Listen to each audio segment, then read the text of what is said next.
No,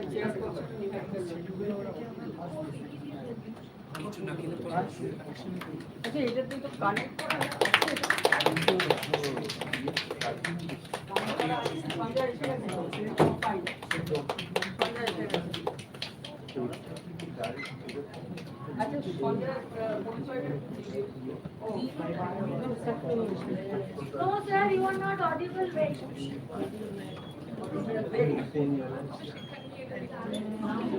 PowerPoint কি share করা যাবে না? হ্যাঁ, শেয়ার করা যাবে। ওকে, thank you.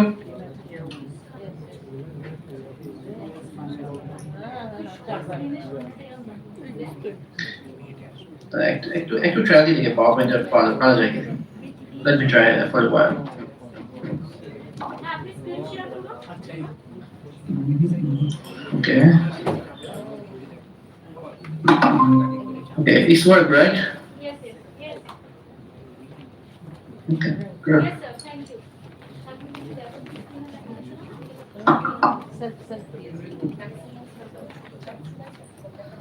Okay, that's great.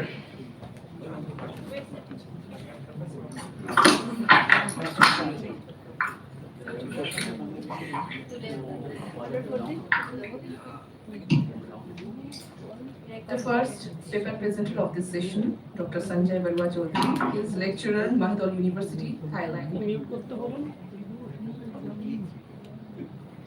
Are you ready?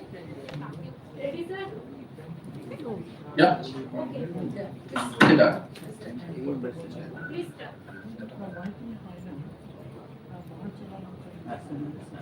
এভাবে শুরু করবো নাকি মানে ব্রিফিং আছে? Is there any briefing from your side, or just I can just start? It is done by us. Now you can start. Okay. If you want to introduce, you can.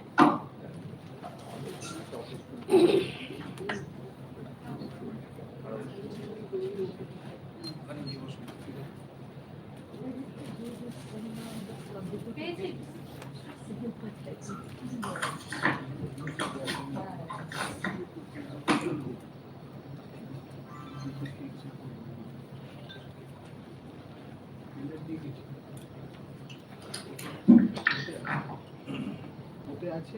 Okay, I'm going to start right now.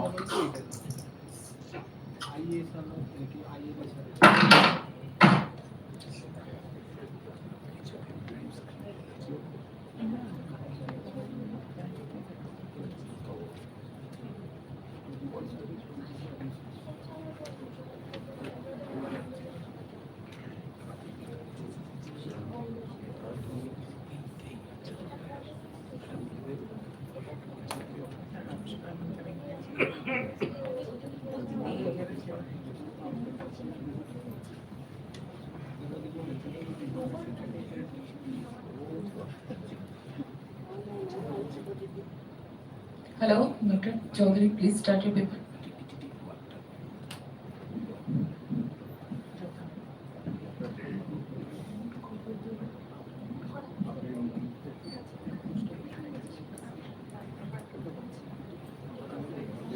Okay, I'm not allowed to share my PowerPoint. Maybe you change your setting. Sir, when you give the demo, I will check. Okay, now. Okay. You just yes. Okay, now it's working. Okay. Yes. It's working? Yes. Okay. Acha, Sanjay Barwa Chaudhary is a lecturer. Actually, we have already declared it. And yeah. Okay. And faculty position at the College of Religious Studies of Mahidol University, Thailand. He holds a PhD in Buddhist Studies from Mahachulalongkar Vidyalaya University in Thailand. His research interests include South Asian Buddhist scriptures, religion, psychology, global mindful movements, and the socio-cultural anthropological approach to religions. He contributes several academic papers on Buddhist philosophy, psychology, and contemporary religious studies. That's all, and you can start, Sanjay. Okay, thank you very much. Thank you very much. Namaskar to all audience and distinguished guests and professors, everyone. Very good afternoon, and it's very generous from Professor Dr. Shashwati Mushruti Didi for giving a brief introduction about my work and myself as well. Once again, thank you very much to you all for joining this event. So, it's my work is today I'm as this symposium is going on about the Pali cultural heritage and Buddhist studies related.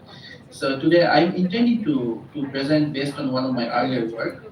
So my work is based on a forgotten Buddhist philanthropist from Mongobumi, the life and works of Kipashwar Mahadev.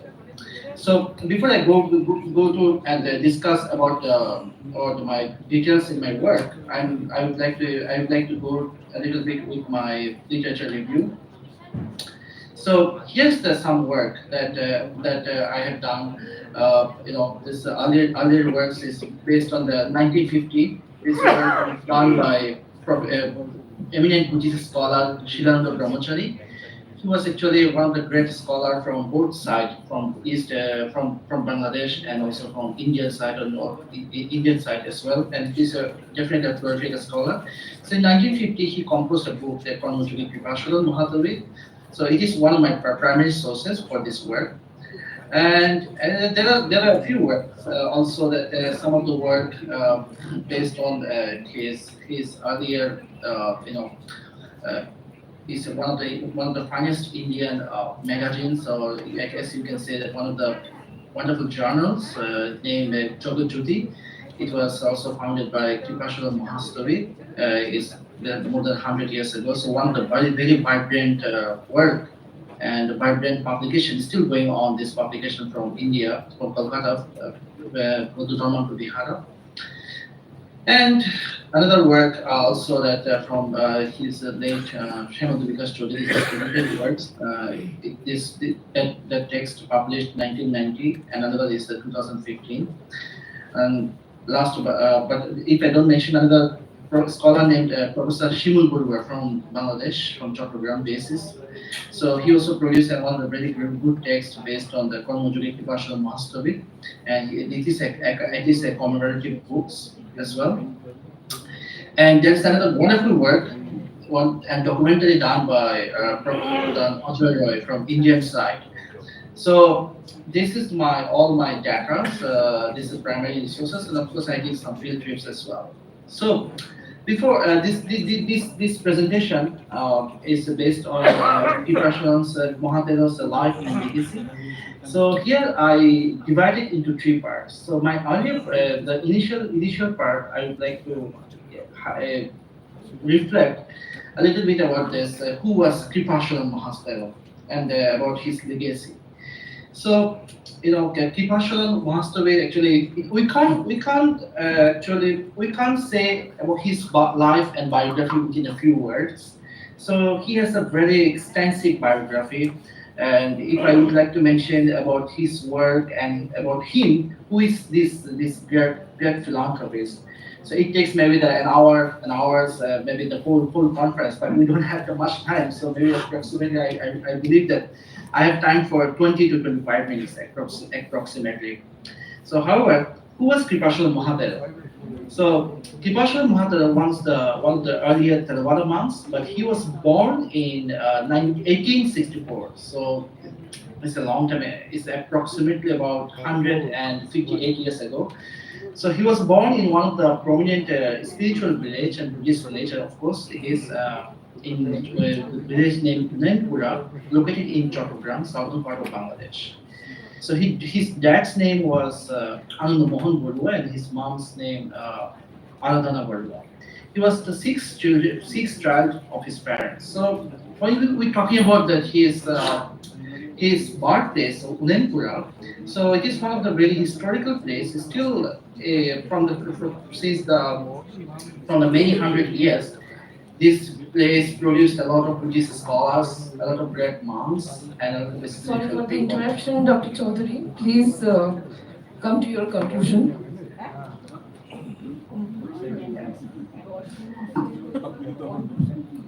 Okay,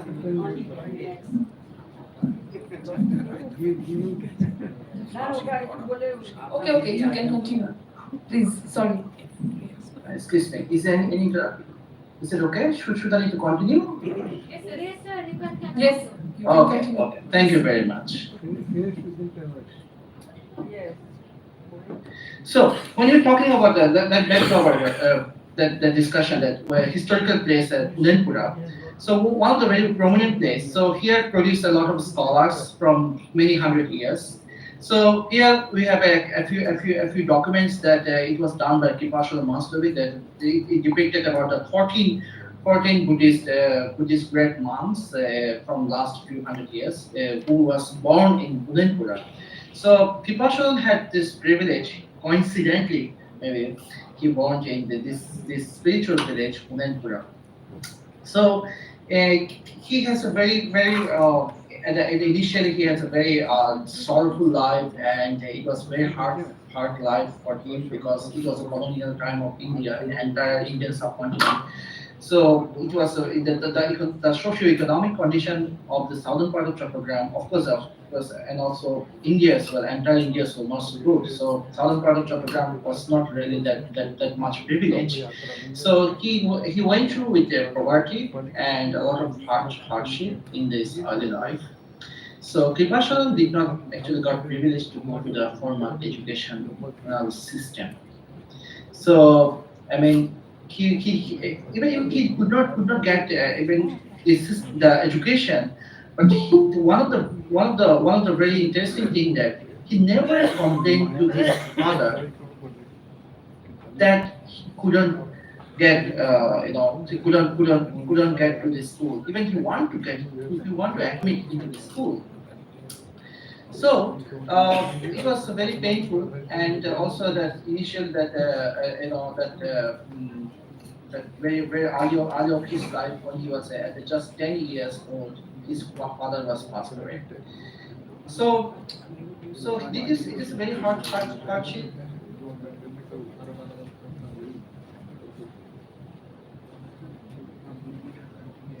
Here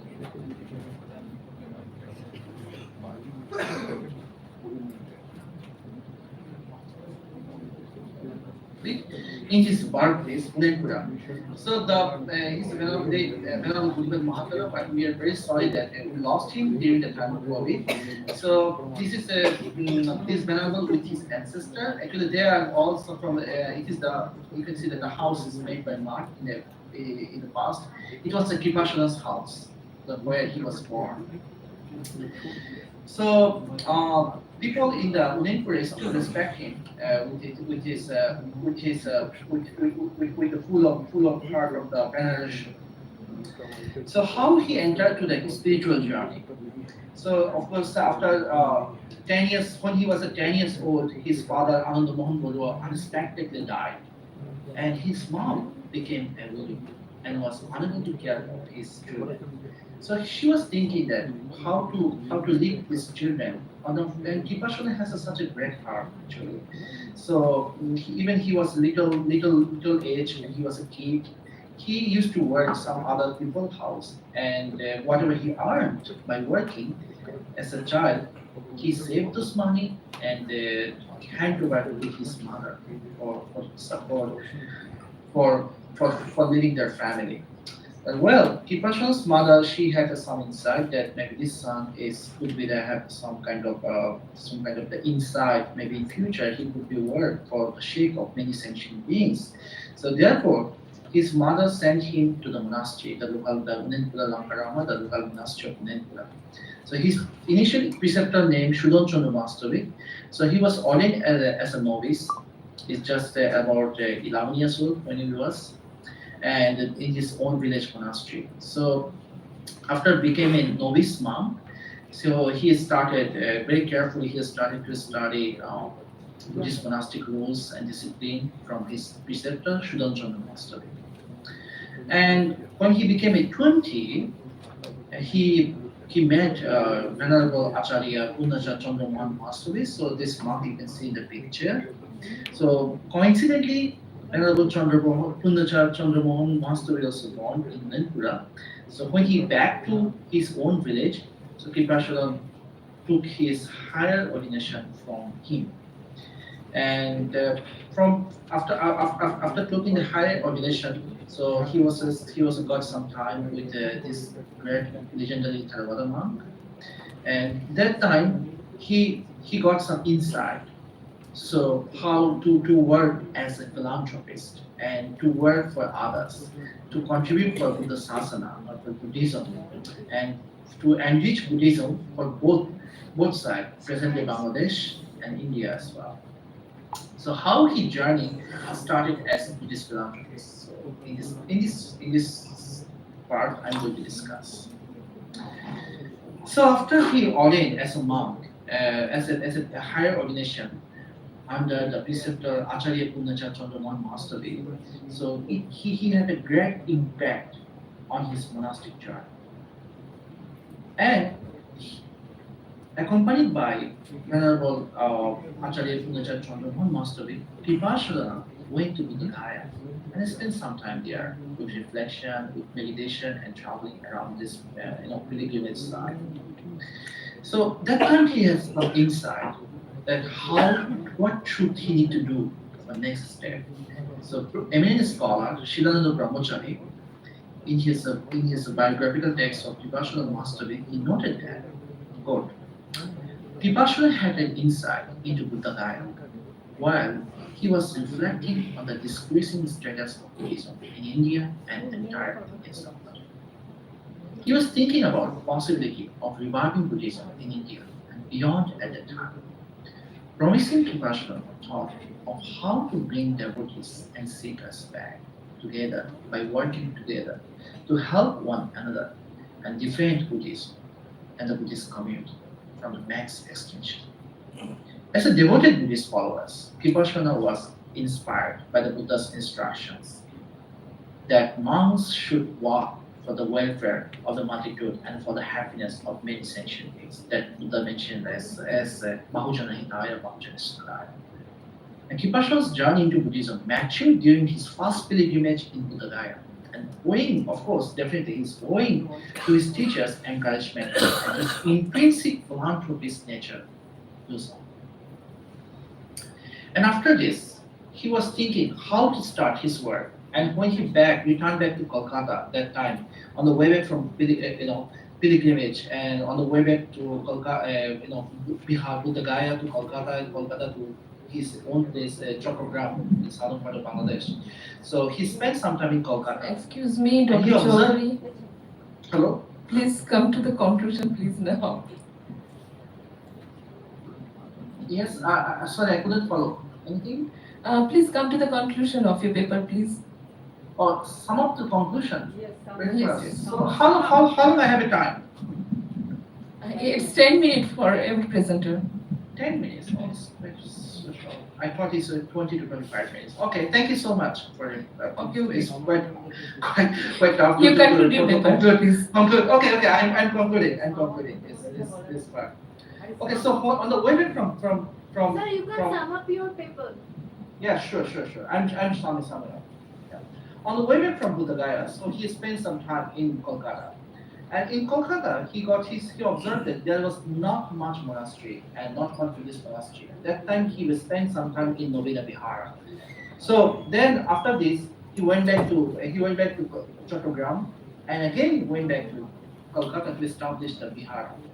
And in 1892, he established the Buddha Dhamma Kushava and Buddha Dhamma Vihara in Kolkata. It was one of the historical and one of the great success of him. And afterwards, he created plenty of you can see the front side and inside temple in this monastery in Kolkata. And after that, he decided to make his own journey. He continued and he made a lot of branches in India, in Lucknow, Shimla, Darjeeling, and also Ranchi, Jamshedpur, Tanganagar, a lot of places. And he not only made the branches, he goes back to Nenpura, his own native village, and also there's some places in Jammugram. So then another important thing is that Kipasharana's educational welfare. So that is one great his contribution made him really great great and also give him more insight, more energy to work. So his educational welfare, that we can see that he did not have an education despite, but he was self-educated.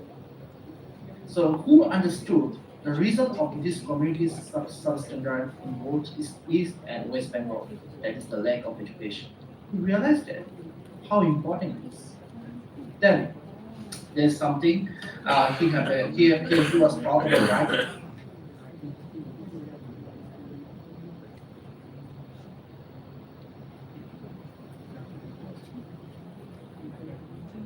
Sir, you are not audible. Sir, you are not audible. Free education institution in Kolkata. And he was a great success. Is Dr. Benibadu Purwa, as you all know from Kolkata University, and who was one of the body studies department. Right? So he has a great relationship with Dr. B.M. Barua, and of course B.M. Barua also got a lot of blessings from him when he was seeking for a scholarship to study University of London. So Kipashan also, he has a great friendship with Ashutosh Mukherjee at the ex-Vice Chancellor of Kolkata, and with this friendship, he used in practical way. So that friendship that we can say is a Kalananita, or a great friendship.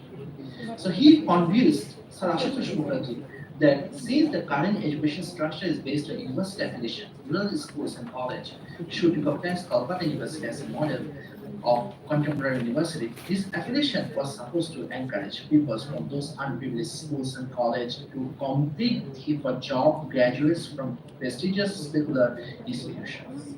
So through this affiliation, Kipashan established plenty of schools and college in his own, in Bangladesh and India as well.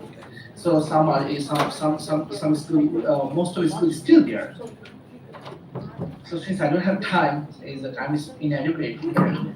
So another thing, but last, if I don't mention this one, that Kipashan has a great contribution for Bengali, who subsequently initiated the Indian Studies program. In Kolkata, formally it was established in Kolkata University. It was very first time that for Indian subcontinent to having this Indic studies and Indic language program in the secular university. So afterwards, it is spread to different places, Delhi, and even after 1971, after the Bangladesh was born, it was moved to Bangladesh as well. So he has lots of contribution for women education. So this is a great work. So I don't have much time, but I would like to before I complete mention that he's one of the successes is the Jogojyoti magazine, the journals. So this journal is one of the very vibrant journal and one of the oldest journals for the Buddhist academia. So it has been more than 100 years of legacy, this journal. So here are some images of this, the cover page of this journal, as you can see. And that throughout the Kipashan's life, he had an altruistic and philanthropist nature, continued his humanitarian activities for the region of Bengal, social, educational welfare, as well as moral advancement.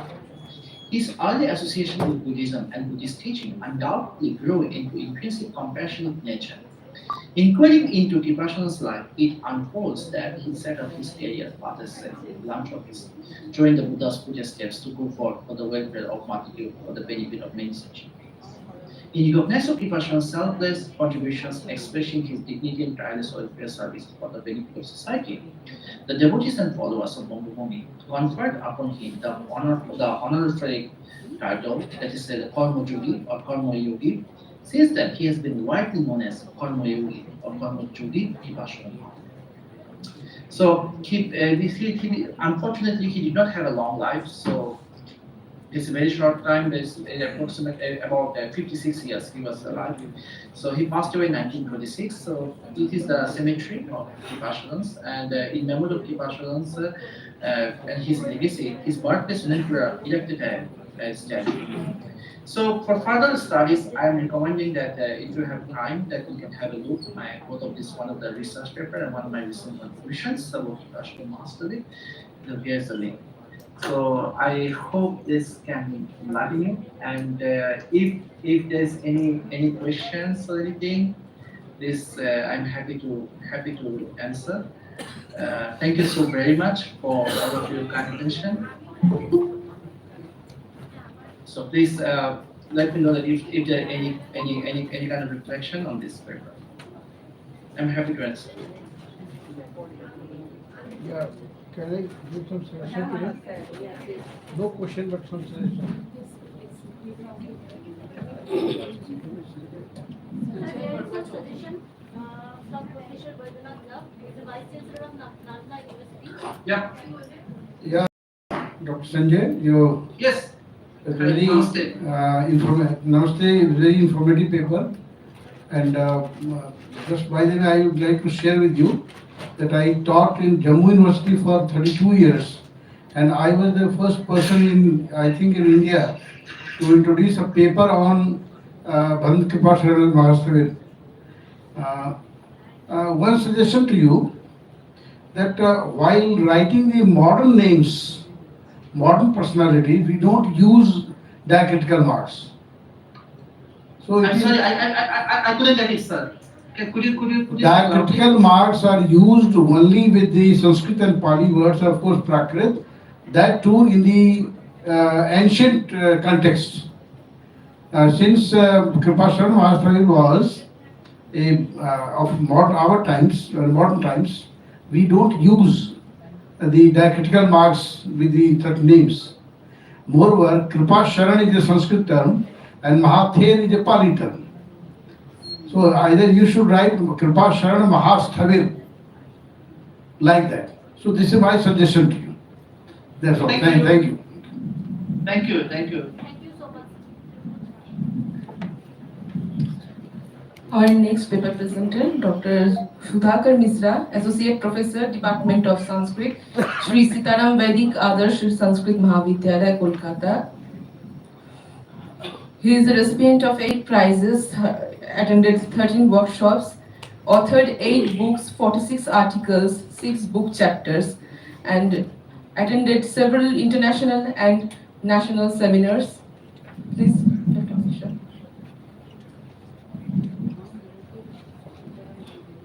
सुविशालं निजं देशं विशालां संस्कृतिं निजां विशालं निज साहित्यं भूयो भूयो नमाम्यहम्। परमादरणीय सभा में विद्यमान स्वनाम धन्य नाना प्रदेशों से उपलब्ध तथा अनेक विश्वविद्यालयों के माननीय कुलपतिगण, इस कार्यक्रम के सफल संयोजक तथा संयोजिका प्रोफेसर शाश्वती मुशुक्ति जी, प्रोफेसर भट्टाचार्य जी, कुशल संचालिका साग्निका भट्टाचार्य और उपस्थित इस मंच का संभार वहन करने वाली प्रोफेसर निहारिका लाभ मैडम तथा प्रीति मैडम अतिरिक्त, बहुत ही सौभाग्य का विषय है कि बुद्धिज्म पर यह इंटरनेशनल सेमिनार चल रहा है और सुनने को भी मिला और कुछ कहने का अवसर भी मिल रहा है। बुद्धिज्म वास्तव में जीने की बहुत चीज है। इसको बोलने और कहने से ज्यादा जीने की जरूरत है, जो कि हमने पढ़ा थोड़ा बहुत। और जितना ही इसको आदमी जिएगा उतना ही यह विस्तार को पाएगा। इसका जो मूल है बुद्धिज्म का प्रारंभ महात्याग से शुरू हुआ है।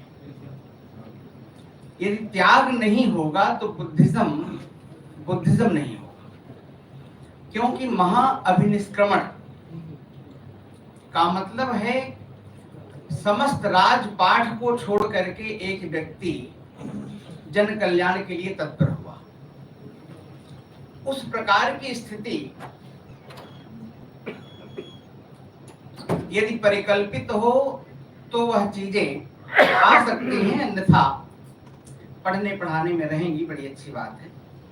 हमारा विषय है पाली साहित्य एवं बौद्ध धर्म के अष्ट महास्थान। तो इसमें कुछ विचारणीय प्रसंग हैं कि महास्थान इन स्थानों को कहा गया, उसमें महाविशेषण दिया। यद्यपि समस्त स्थान स्थान है, परंतु इनको महास्थान कहा गया। तो इस महास्थान के साथ साथ बहुत ऐसे भी, जैसे महाबोधि, वहां पर भी महा को लगा दिया। महाअभिनिष्क्रमण, यहाँ पर भी महा को लगा दिया। और भगवान बुद्ध केवल भारत भूमि पर ही नहीं अपितु अनेक देशों में विद्यमान है।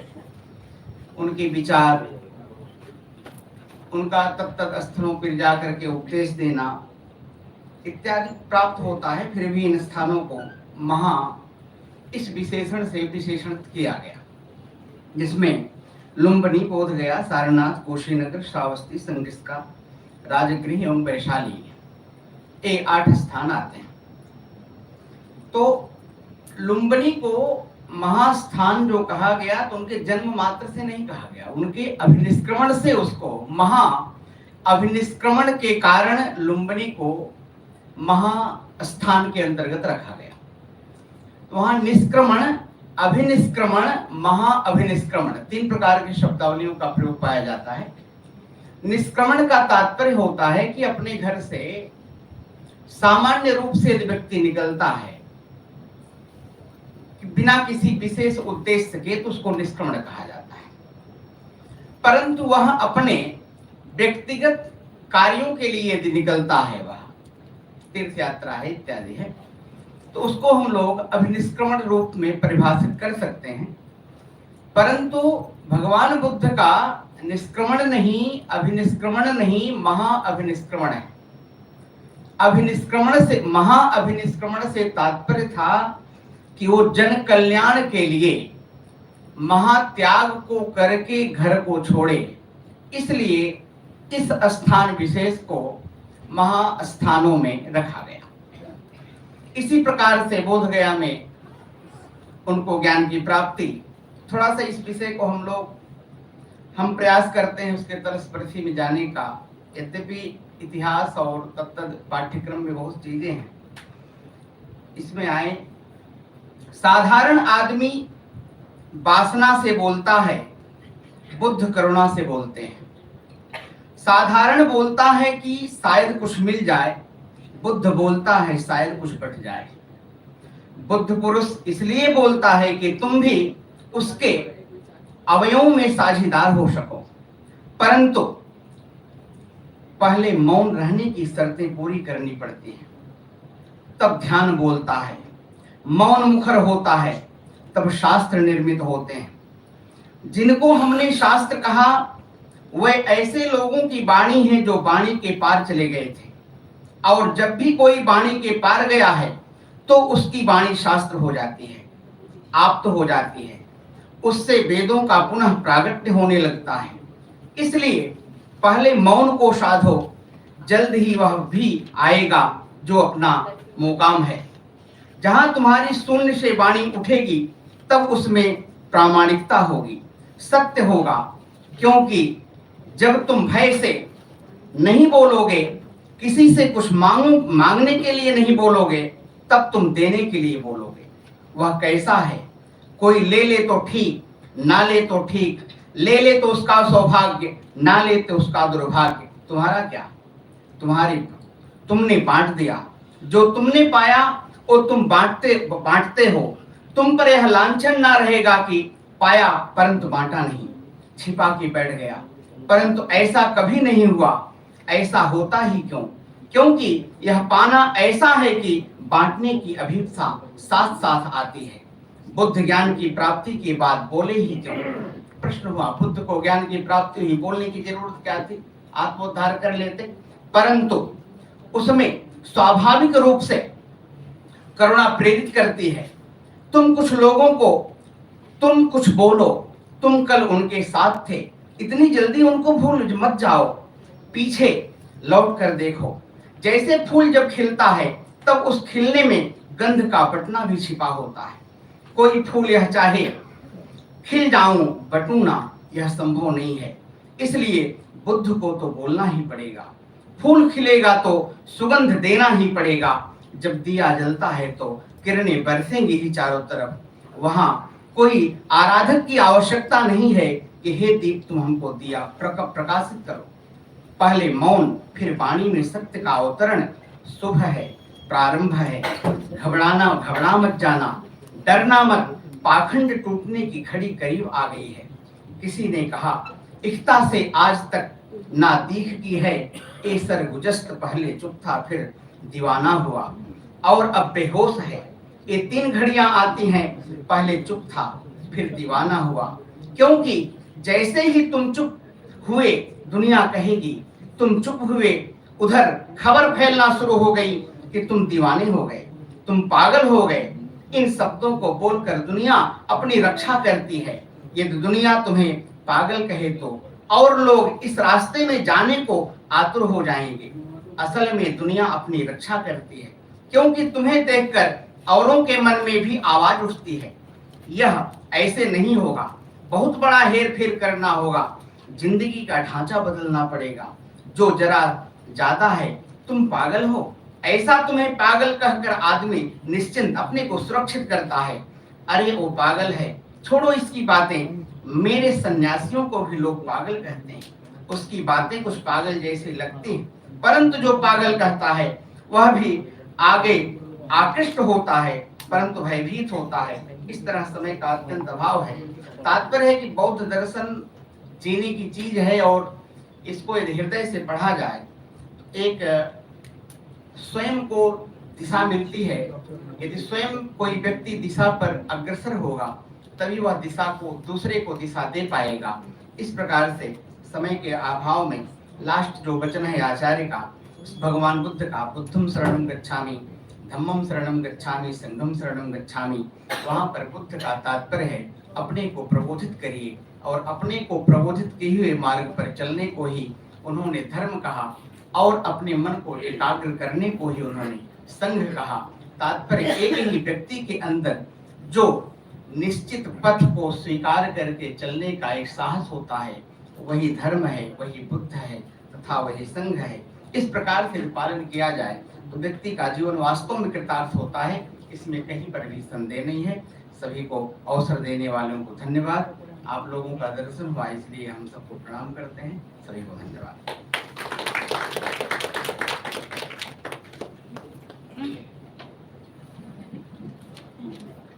Our next paper presenter, Preeti Sarkar, Research Scholar, Department of Pali, University of Calcutta.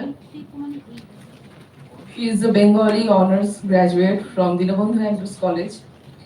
She did her MA and MPhil from the Department of Pali from Calcutta University. Her dissertation topic was an analytical study of Khuddaka Nikaya. Now she is doing PhD on the topic Purpose and Concept of the Fourth Buddhist Council of Kashmir. Please, Ms. Sarkar, proceed. Good afternoon to all of you. Today it's a great opportunity for me that I'm able to present my paper before all the scholars and dignified professors. Now I am going to represent my paper. Now I am discussing on my subtopic Buddhist tourism in South and Southeast Asian countries. This paper consists of some various sides of tourism in South and Southeast Asian countries. It focuses on the innovation growth on tourism and learned from many of the parts is that the key players in the development of tourism are increasingly the large development corporation and large tourist companies who can exercise their tremendous buying power. Buddhism in South and Southeast Asia includes a variety of traditions of Buddhism, including two main traditions, Mahayana Buddhism and Theravada Buddhism. Historically, Mahayana Buddhism had a prominent position in this region. But in modern times, most countries follow the Theravada tradition, Southeast Asian countries, with the Theravada Buddhist majority are Thailand, Cambodia, Laos and Myanmar, all mainland countries. Vietnam continues to have a Mahayana majority due to Chinese influence. Indonesia was a Mahayana Buddhist since the time of the Selangor and Srivijaya empires. But Mahayana Buddhism in Indonesia is now largely practiced by the Chinese diaspora. As in Singapore and Malaysia, Mahayana Buddhism is the predominant religion of Chinese communities in Singapore, Malaysia, Brunei, and Indonesia. Buddhism reached South and Southeast Asia both directly overseas from India and directly from Central Asia and China in a process that spanned most of the first millennium CE. Buddhism is thought to have entered Southeast Asia was of a Theravada Buddhist mission, sent by the Indian Emperor Ashoka to modern-day Burma in 250 BC. Currently, there are approximately 190 to 205 million Buddhists in Southeast Asia, making it the second largest religion in the region after Islam community. Near about 35 to 38% of the global Buddhist population residing in Southeast Asia. The following is a list of South and Southeast Asian countries from most to least adherent of Buddhism as a percent of the population. As per my knowledge, Thailand has largest number of Buddhist people with near about 95% of its population of 67 to 68 million adhering to Buddhism. Myanmar has around 48 to 49 million Buddhists with 89% of its 54 million citizens practicing Theravada Buddhism. Vietnam may have a large number of Buddhists, but the communist government underreports the religion adherence of its citizens. So Buddhist tourism in South and Southeast Asia is the best way to deeply know about the Buddhism that is based on teaching of Siddhartha Gautama and Buddhism in India. Now I'm discussing on the most amazing 16 Buddhist temples named in South and Southeast Asian countries. Borobudur, Java, Indonesia, Angkor Wat, Cambodia, Pagan, Myanmar, Sitagan Pagoda, Myanmar, Ayutthaya, Thailand, Wat Phra Kaew, Thailand, Wat Pho, Thailand, Wat Arong, Thailand, Phatthat Luang, Laos, Wat Rong Khon, Thailand, Wat Deng Thom, Laos, Wat Chedi Luang, Thailand, Wat Phan Tho, Thailand, Wat Sang Muang, Malang, Thailand, Mobile Mountains, Da Nang, Vietnam, Wat Phanam, Cambodia. For the short time of period, I am discussing on few important Buddhist temples. Borobudur is not only the largest Buddhist temple in Southeast Asia, but also the largest Buddhist temple in the world and one of the most beautiful temples in the world overall. Temple of Borobudur is a Mahayana Buddhist temple built between 8th to 9th century on island of Java in Indonesia. It was made of 2 million blocks of stone and covers an area of 0.62 acres approximate. It was designed in the shape of the step pyramid with 3 levels representing a journey from earthly desires to nirvana. Borobudur temple is actually a huge Buddhist stupa with a square base. We can't hear.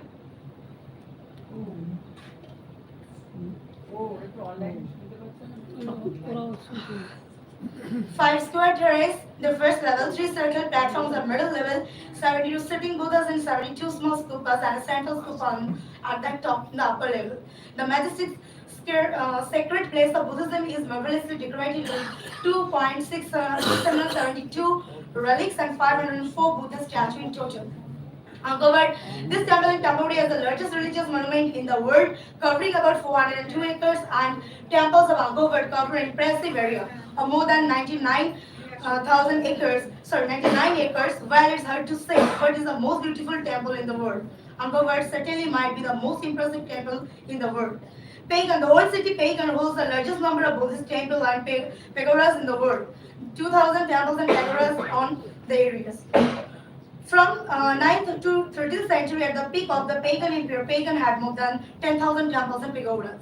Sitagan Pagoda, the Great Dagon Pagoda in Yangon in Myanmar, is the most Buddhist sacred site in Myanmar, holding the relics of 4 Buddhas and one of the most impressive Southeast Asian temples. It is built between 6th to 10th century. Ayutthaya, one of the best Buddhist places to visit, is definitely Ayutthaya in Thailand. Buddhist temples of ancient Ayutthaya represent the finest example of Siamese. Phatthat Luang, Laos, the great stupa in Laos, is a national symbol of Laos and the most sacred place of Buddhism in Laos. The great sacred stupa of Laos is believed to be home to a breastbone of Buddha brought by an Indian missionary to Laos. This temple represents a different stage of enlightenment from the material world to nothingness. Wat Phra Kaew in Thailand, the temple of Emerald Buddha in Bangkok is the most important Buddhist temple in Thailand and the most famous Buddhist temple in Thailand. 2. That 66 centimeter tall Buddha statue is made of a single piece of jade. The king of Thailand is the only person allowed to approach the Emerald Buddha and to change his robes 3 times a year. That like summer season, winter and rainy season. What for Thailand, the temple of the reclining Buddha in Bangkok is the largest temple complex in Bangkok and one of the oldest temple complexes in Bangkok. It is home to the largest collection of Buddha images in Thailand, including a giant, good reclining Buddha statue. For Tarun, Thailand, this temple is one of the most impressive Buddhist temple in Bangkok, a famous pagoda in Thailand. It is also a landmark of Thailand. What's in Wong Malai? It is also a most beautiful Buddhist temples in Chiang Mai. This Southeast Asian temple is a Burmese temple with elaborate wooden carvings and gold work with 2 elephants and 2 dragons in front guarding the temple. The viharas and ordination hall are built in the classic Lana style of several tiered groups. Wat Phnom, Cambodia. This is a Buddhist temple in Phnom Penh in Cambodia. It was built in the 14th century on a Thailand, therefore is named the Hill Temple. According to a legend, a widow named Fain found 4 Buddha statues in a koki tree floating in the river. She built a small shrine on a raised ground, which is later to be known as Pencil.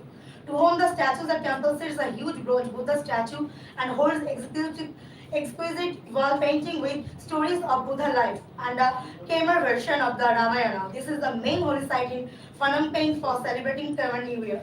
I hope my paper justifies the environment of the seminar conducted by the Department of Pali, University of Calcutta and the Sanskrit College and University.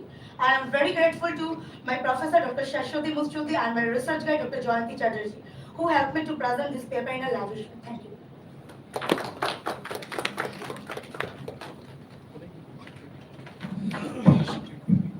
One thing I would like, have you heard the name of Kesaria? Have you heard the name of Kesaria site? Khmer version. Kesaria. Have you heard the name Kesaria is a Buddhist site? No, sir. It is in Bihar, and if it has not been excavated fully, but if it is excavated fully, it will be the largest stupa in the world, even bigger than Borobudur. And you have given good data also. Very congratulations to you. Thank you, sir. Our next and last paper presenter, Onit Roy, Research Scholar, Department of Pali, University of Calcutta. He is Junior Research Fellow of UGC. He holds a degree, PG Diploma in Travel and Tourism from Ramakrishna Mission Vidya Mandir. He is life member of the Asiatic Society Kolkata and annual member of Indian Society of Buddhist Studies. Please, Onit. Thank you. Namo Tasya Bhagavata Arahata Shamma Sambuddhasya. Good evening, respected chairperson ma'am, and all my teachers and present my students. Actually, excuse me.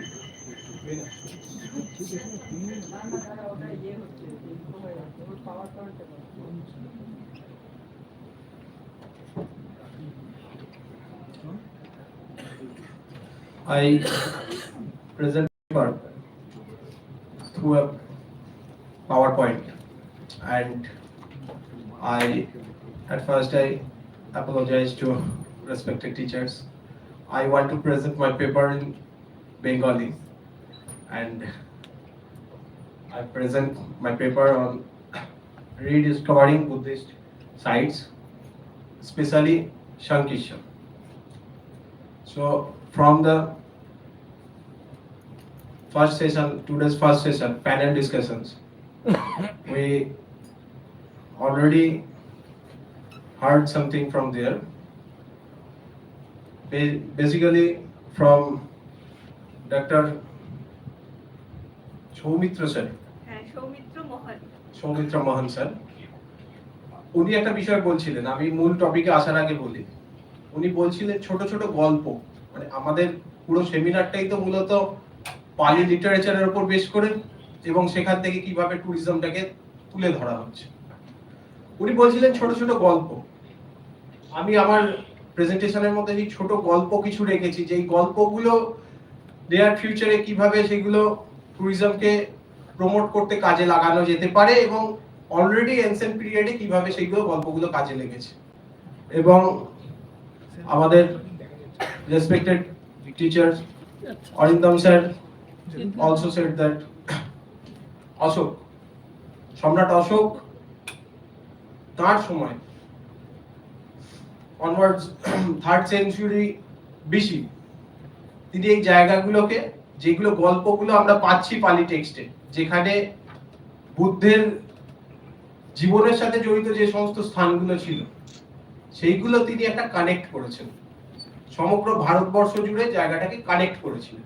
এবং শুধু কি connect করেছিলেন, connect করার সাথে সাথে তিনি কিছু pillars, inscription তিনি সেখানে দিয়েছেন, যেইগুলো পরবর্তীকালে কারা সেগুলো দেখছেন। আলেকজান্ডার কানিংহাম স্যার বলছিলেন, সুভাষবাবু বলছিলেন, রেসপেক্টেড লাভ স্যারকে বলছিলেন কানিংহামের সাথে তুলনা করছিলেন, ঠিকই আলেকজান্ডার কানিংহাম পরবর্তীকালে 19th সেঞ্চুরিতে এসে তিনি জায়গাগুলো বার করে আনছেন, আমাদের কাছে এখন অনেকটা ইজি হয়েছে সেই জায়গাগুলো সম্পর্কে বোঝার জন্য।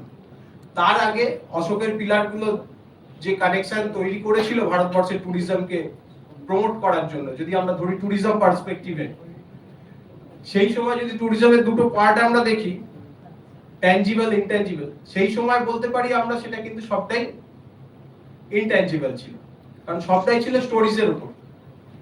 মানুষ সেই জায়গায় যেতেন স্টোরিজ গুলোকে অনুভব করে। বুদ্ধের জন্ম হয়েছে লুম্বিনী, মানুষ এই গল্পটা শুনে সেখানে যেতেন, সেখানে হয়তো দেখার সেই রকম কিছু ছিল না। পরবর্তীকালে অশোক আসলেন, সেখানে কোনো একটা পিলার দিলেন, স্তূপ তৈরি করলেন। তো আমি আসবো পরে সেই আলোচনায়, তার আগেই অশোকের দেওয়া পিলার গুলোকে কারা পরবর্তীকালে আরো সামনে নিয়ে এলেন, চীনা পরিব্রাজকরা। 5th century, 6th century, 7th century onwards, mainly Fahien আসছেন, পরবর্তীকালে হিউয়েনসাং আসছেন, তারা এসে সেই সময় এই জায়গাগুলো কানেক্ট করছে। তো মেইনলি আজকে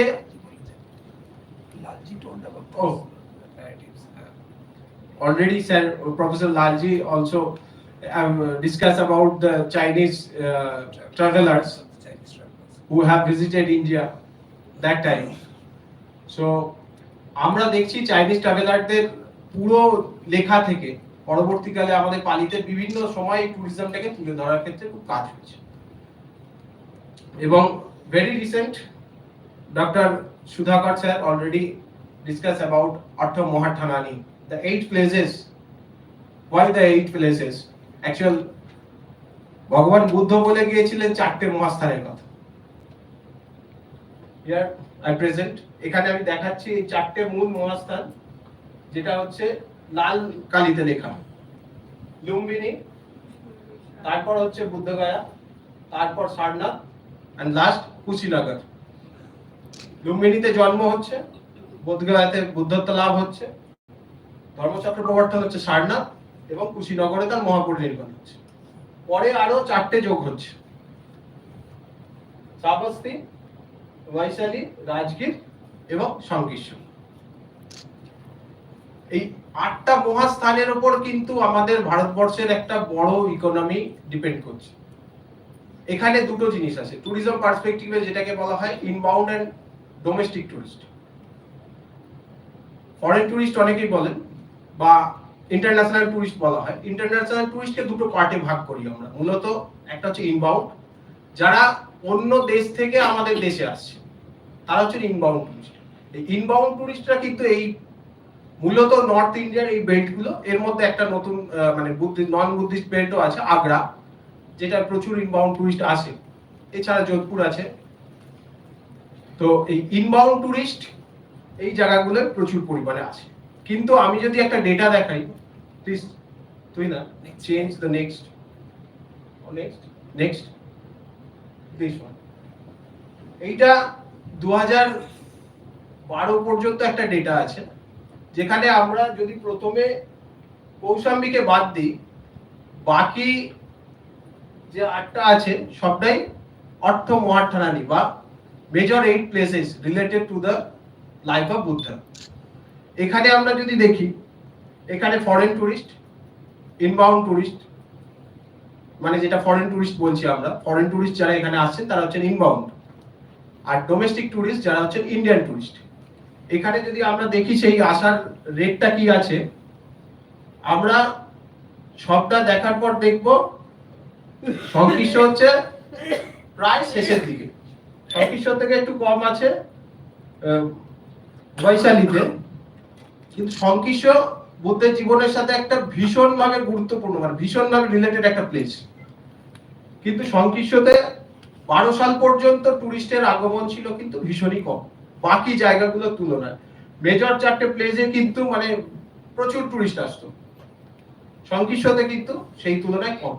সংকিশ্বতে কেন, সংকিশ্ব এত কম টুরিস্ট আসছে কেন, বা সংকিশ্বটা কি, এটা নিয়েই মূল কাজটা, এবং সেইটা আমি দেখাতে চেয়েছি আমার পেপারের মধ্যে। সংকিশ্বটা কেন এতটা পিছিয়ে পড়েছে, বা সংকিশ্বটায় কেন যাতায়াত এত কম টুরিস্টদের।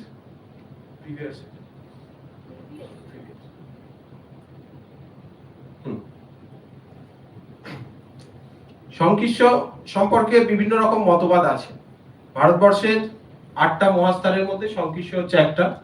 আমরা এখানে ছবিতেই দেখতে পাচ্ছি, অস্পষ্ট হলেও এএসআই এই জায়গাটাকে অ্যাকোয়ার করেছেন, করে সেখানে ট্যুরিজমটাকে কিভাবে প্রমোট করছেন সেটা আমরা দেখব। নেক্সট স্লাইডে। নেক্সট, পালিতে সংকিশ্বটা কি, কোথা থেকে আসছে, বা আমরা সংকিশ্বটা কোন জায়গায় পাচ্ছি। মূলত যদি বর্তমানে সংকিশ্বর অবস্থান ধরি উত্তরপ্রদেশ, বসন্তপুর বলে একটা জায়গা আছে। এই বসন্তপুর, যেটা হচ্ছে ফারুকাবাদ উত্তরপ্রদেশের একটি জেলা, সেখানে এই ফারুকাবাদের বসন্তপুর হচ্ছে সেই সময়কার সংকিশ্ব। এখানে যাতায়াত, ট্যুরিজম যদি ডেভেলপ করে সেক্ষেত্রে যাতায়াতটা একটা বড় কারণ। কিভাবে ট্যুরিস্টরা যাবেন সেখানে, অ্যাকোমোডেশন যেটাকে বলে, ট্যুরিজম ভাষায় অ্যাকোমোডেশন বলা হয়। অ্যাকোমোডেশন এখানে যদি হয় তাহলে এখানে একদম নিয়ারেস্ট রেল স্টেশন হচ্ছে পাটনা। পাটনা থেকে একদম 12 কিলোমিটারের মতো মাত্র রাস্তা, পাটনা থেকে এখানে যাওয়া যায়। আর নিয়ারেস্ট এয়ারপোর্ট হচ্ছে আগ্রা, 150 কিলোমিটারের মধ্যে। এবার শুধু কি প্রেজেন্ট কন্ডিশনের উপর ডিপেন্ড করে আমরা সংকিশ্বকে বলে দেব? এনসেন্ট পিরিয়ডে অ্যাকর্ডিং টু এই যে আমরা বলছি পালি text, according to non canonical পালি ধম্মপদ অর্থকথা, অর্থকথায় আমরা পাচ্ছি শ্রাবস্তী থেকে 30 মাইলের মধ্যে সংকিশ্বের অবস্থান ছিল, এবং এটা পালি ধম্মপদ অর্থকথায় আমরা পাচ্ছি। তো কেন সংকিশ্বটা কেন ফেমাস হলো, এই হচ্ছে তার গল্প। বাংলায় আমরা একটা বলি কথা আছে, স্বর্গের সিঁড়ি। স্বর্গের সিঁড়ি কথাটা হয়তো এখান থেকেই এসেছে, জানি না, এটা নিয়ে আমার কাজ হয়নি করা। ভগবান বুদ্ধ, শুনছি মানে এখানে আমরা দেখছি অ্যাকর্ডিং টু পালি টেক্সট, ভগবান বুদ্ধ তার মা মায়া দেবীকে তুষিত স্বর্গে দেশনা দিয়েছিলেন। কিসের উপর দেশনা দিয়েছিলেন? অভিধম্মের উপর দেশনা দিয়েছিলেন।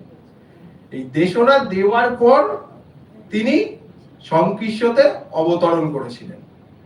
এই সেই ছবি, মানে একদম যদি আমরা নিচে থেকে প্রথম ওই কোণের ছবি যদি দেখি, এটা একদম প্রথমের ছবি বলে মনে হয়, কারণ যেখানে সিদ্ধার্থকে গাছ বোধি ট্রি হিসেবে দেখানো হচ্ছে, কোনো সিদ্ধার্থের কিন্তু কোনো অবয়ব নেই সেখানে।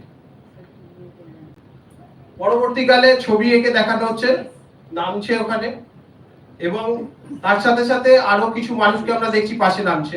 এখানে আমরা পালি টেক্সট অনুযায়ী এটা পাচ্ছি, দুজন নামছেন বুদ্ধের সাথে, একজন হচ্ছেন দেবরাজ ইন্দ্র আর একজন হচ্ছেন ব্রহ্মা। তারা দুজন এখানে নামছেন বুদ্ধের সাথে। এবং সংকিশ্বটা এই জন্যই ফেমাস, তুষিত স্বর্গ থেকে তিনি যখন নামছেন সেখানে নাকি তিনি প্রথম ডান পা রেখেছিলেন। তাহলে এই যে সকালের প্যানেল ডিসকাশনের যদি কথা বলি আমরা, সেখানে ডক্টর সৌমিত্র স্যার যেটা বলছিলেন যে টেলস, স্টোরিজ, ছোট ছোট স্টোরিজ গুলো এখানে কিন্তু এই ইনট্যাঞ্জিবল হিসেবে প্রথম ট্যুরিজমকে প্রমোট করছে। ওকে, just a few minutes I will conclude. And পরে যদি দেখি অশোকের সময়, সম্রাট অশোক এই জায়গাটায়, নেক্সট স্লাইড, সম্রাট অশোক এই জায়গায় এলেন, আসার পর তিনি এখানে একটি স্তূপ নির্মাণ করলেন, এবং সাথে সাথে স্তূপের আগে বলি তিনি এখানে একটা পিলার করেছিলেন। সেই পিলারটা কি না, মায়াদেবীর সাথে যেহেতু রিলেটেড প্লেস, তাই মায়াদেবীর কুক্ষিতে শ্বেত হস্তি প্রবেশ করেছিল সিদ্ধার্থের জন্মের সময়। সেই হাতি বা এলিফ্যান্ট সিম্বলটা এখানে কাজ করেছে, সম্রাট অশোক এখানে করেছেন। এটা পরবর্তীকালে ভেঙে গেছে কিছু কারণে, এবং তিনি শুধু এই পিলার দেননি, তিনি এখানে একটা স্তূপ নির্মাণ করেছিলেন। নেক্সট, প্রেজেন্ট কন্ডিশন, এইটা হচ্ছে সম্রাট অশোকের নির্মিত স্তূপ, যেটা বহু দর্শক দেখতে যান বা টুরিস্ট এখানে যান, কিন্তু ট্যুরিজম ডেভেলপমেন্ট ওখানে হচ্ছে না কেন? এটা নিয়ে বর্তমান কিছু সমস্যা আছে, সেটা আমি নেক্সট স্লাইডে দেখিয়েছি। Next slide. এখানে এখন যেটা সমস্যা হচ্ছে, নিচে একটি বুদ্ধের মন্দির আছে, যেখানে তুষিত হেভেন থেকে বুদ্ধের নেমে আসার উপর একটা প্লেট আছে, যেখানে বুদ্ধ নামছেন দেখানো হয়েছে।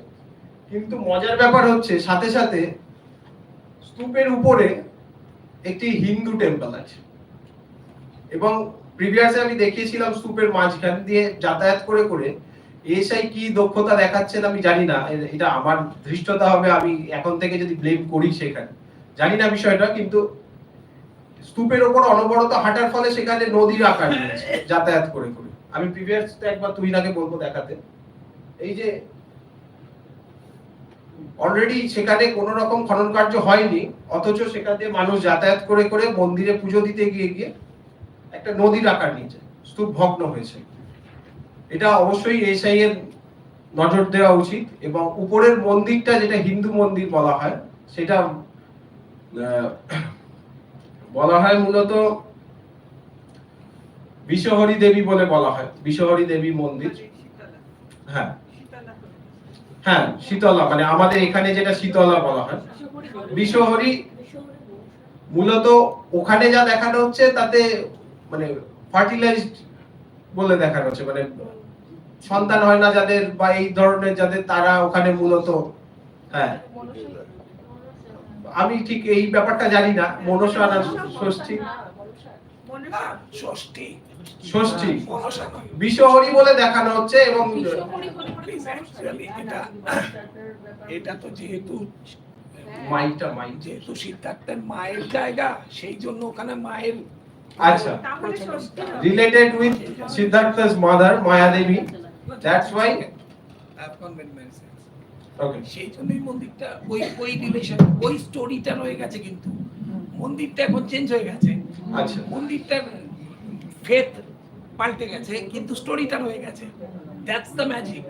আচ্ছা, বৌদ্ধ রীতিটা হিন্দুদের মধ্যে প্রচারিত হয়েছে, হয়ে সেটা এখন বিশ্বহরি দেবীর মন্দির রূপে হয়েছে। যদিও এটা নিয়ে এখন গত বছরই ওখানে একটি ধর্মীয় গোলযোগ দেখা গিয়েছিল, এবং সেটা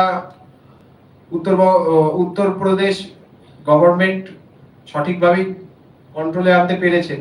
ওখানে আরেকটি হনুমান মন্দির ছিল, যেটা আমি দেখাতে পারিনি কারণ সেটা ভেঙে দেওয়া হয়েছে, এখন এই পরিস্থিতি, নতুন করে কোনো এখানে এক্সকাভেশন হয়নি, খনন কার্য কোনো চালানো হয়নি, যা আগে ছিল এখনো তাই আছে। এটা আমার মনে হয় ফার্দার আরো নতুন কাজের মাধ্যমে উত্তরপ্রদেশ গভর্নমেন্টের নজরে আনা উচিত, কারণ বুদ্ধের জীবনের সাথে রিলেটেড এত ভালো একটা প্লেস, যেটা এখনো পর্যন্ত সঠিক অন্য যে সমস্ত 7টা বুদ্ধের সাথে জীবনের সাথে রিলেটেড প্লেস অনেক এগিয়ে গেছে ট্যুরিজমের দিক থেকে, আর্ন হচ্ছে ভারতবর্ষের গভর্নমেন্ট অফ ইন্ডিয়া, অনেক রেভিনিউ আর্ন হচ্ছে, বিশেষ করে ইনবাউন্ড ট্যুরিজমের ক্ষেত্রে। এখানে কিন্তু সেই ইনবাউন্ড ট্যুরিজমের প্রভাব খুব একটা পড়ছে না। নেক্সট স্লাইডে যাব, সেখানে দেখানো হয়েছে অ্যামিনিটিস কি কি আছে। হোটেলস আছে, এই হোটেলসটা ছবি দেওয়ার একটাই কারণ হচ্ছে এখানে দলাই লামা এসেছিলেন 18 সালে, তিনি এই হোটেলেই ছিলেন, দ্য রয়্যাল হোটেল। আর বাকি এখানে বিভিন্ন দেশ, লুম্বিনীতে যেমন লুম্বিনী পার্কে বিভিন্ন দেশ তাদের অর্থ আনুকূল্যে নতুন নতুন মন্দির তৈরি করেছেন, বৌদ্ধ মন্দির। সংকির্ষতেও কিন্তু বিভিন্ন দেশ, মায়ানমার, ভিয়েতনাম, কম্বোডিয়া থেকে অনেক অর্থানুকূল্যে মন্দির তৈরি করা হয়েছে, যেগুলো বর্তমানে টুরিস্টদের আকর্ষণ করছে। Mainly domestic tourist, not inbound tourist, mainly domestic টুরিস্টদের আকর্ষণ করছে। এবং সেখানে ডোমেস্টিক টুরিস্ট কিছুটা বেড়েছে, কারণ আমরা জানি রিসেন্টলি উই জাস্ট পাস্ট লকডাউনের পর কিছুটা ইনবাউন্ড টুরিস্ট আসছে, তবে এইগুলোর মধ্য দিয়ে আমি চাইবো আমার পরবর্তী কাজের মধ্যে আরো ভালোভাবে সংশ্লিষ্টের যে খামতিগুলো রয়ে গেছে, লেজার নোন, কেন এটা লেজার নোন প্লেস মানুষের কাছে, সেই জায়গাটা তুলে ধরা। Next slide. এন্ড লাস্ট আমি কনক্লুড করছি, এই যে স্তম্ভটা লাইক অশোক স্তম্ভ, এইটা কিন্তু অনেক পরবর্তীকালে ভেরি রিসেন্ট তৈরি করা হয়েছে। উপরে ওই হাতির চিহ্ন যেটা অশোক একদম সংশ্লিষ্টের গ্রাউন্ডের কাছে দিয়েছিলেন, সেটাকে তুলে এনে এটা করা হয়েছে। এইটা কিন্তু অশোকের সময়ের না, এটা ভেরি রিসেন্ট তৈরি করা হয়েছে এবং এটাও মানুষ দেখতে যাচ্ছে এখন। ফার্দার এই জায়গা নিয়ে আরো যাতে ডেভেলপ করা যায়, সেটাই আমি এই স্লাইডের মাধ্যমে দেখালাম কি কি অ্যামিনিটিস আছে ট্যুরিজমের পার্সপেক্টিভে, ইনবাউন্ড ট্যুরিস্ট এবং ডোমেস্টিক ট্যুরিস্ট কতটা এখানে ভিড় করে, এবং tangible intangible both. Tangible I mean the stories about Buddha, about Tusita heaven, and intangible Ashokan pillars, stupas, যেগুলো এখানে টুরিস্টরা আসেন দেখতে। Time is very short, so you should tell about how to reach that place, because you have already I already told that, sir. If any travelers travel to Sankishwa, then if they travel by air, then Agra airport or Kanpur airport. From Kanpur to Sankishwa 225 kilometers by road. Kanpur airport to Sankishwa 225 kilometers from the airport. Agra to Sankishwa, Agra airport to Sankishwa by road 150 kilometers only. And by rail, if anyone travel by railways, and here one point is very recent in 2018, the railway ministry of railway and train চালু করেছেন, Buddhist circuit train. Unfortunately, this train not connected with this place. Only very few place. which is the nearest railway station. Nearest railway station Pakna. Pakna railway station only 12 kilometers from Sankishwa. Major railway station. Major railway station Kanpur rail station, but Not Patna. Pakna, not Patna, Pakna rail station. Agra is closer, no? Agra station also closer, but 260 kilometers from Sankishwa. Okay. Patna সব থেকে nearest, only 12 kilometers. But not famous station. Smaller Famous. station. Smaller stations. By road. Sorry. By road. By road, Agra to Sankishwa, Kanpur to Sankishwa. By road, there is many options. By air, mainly inbound tourists prefer air. Okay, thank you. And any questions from anyone? Very informative.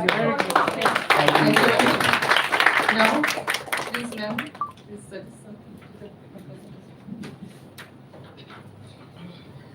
पहले तो मैं thanks दूंगी professor शाश्वती मुक्सुदी और professor Swati गुहा जी को जिन्होंने मुझे मंच दिया और अध्यक्षता करने के लिए कहा। यहाँ पर मैंने देखा इंग्लिश में, बंगाली में, हिंदी में पेपर पढ़े गए और सबसे पहला पेपर डॉक्टर संजय बरुआ चौधरी जी का है, जिन्होंने कृपा शरण महाथेर पर पढ़ा और उनका पेपर भी काफ़ी अच्छा रहा। सेकेंड डॉक्टर सुधाकर मिश्रा जी हैं, उन्होंने बौद्ध धर्म में अष्ट मुद्रा स्थान पर कहा। और प्रीति सरकार जिन्होंने tourist south east Asia and tourism पे उन्होंने कहा। और doctor Anit Roy rediscovery Buddhist sites पे कहा। चारों पेपर बहुत ही अच्छे थे और चारों को कॉन्ग्रेट्स और बहुत बहुत धन्यवाद। Thank you so much, ma'am. Thank you all the paper presenters.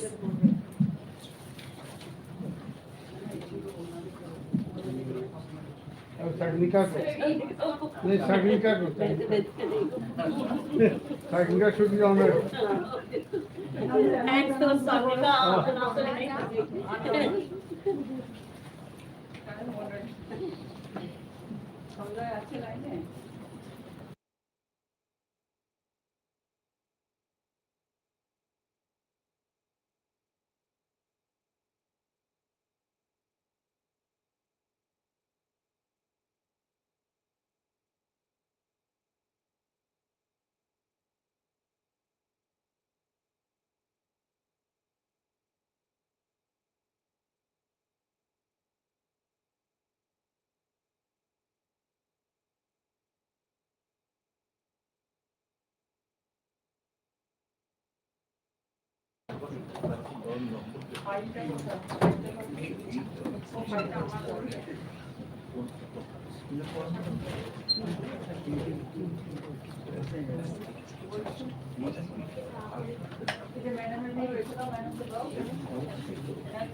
Hello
everyone.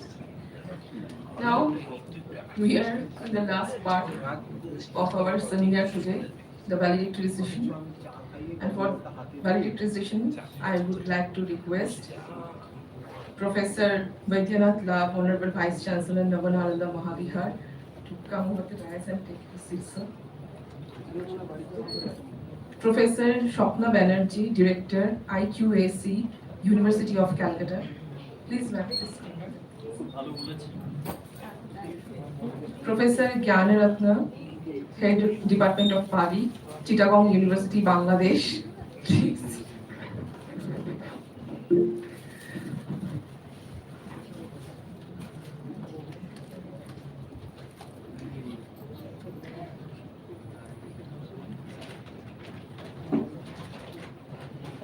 Professor Swati Guha, Honorable Director, Institute of Language Studies and Research.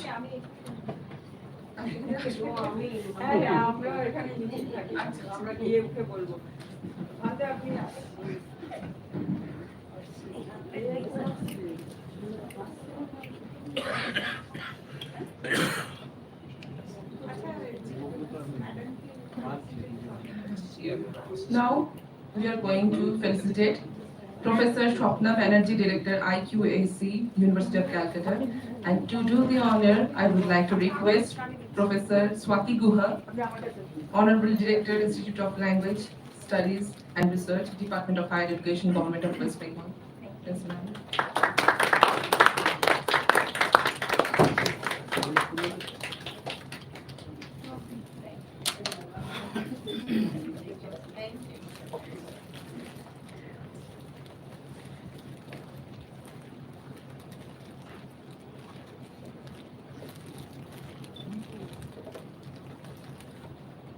Now I will like to request Professor Shashwati Muthushudhi, Head of the Department, Pali, University of Calcutta, to present the report of the seminar.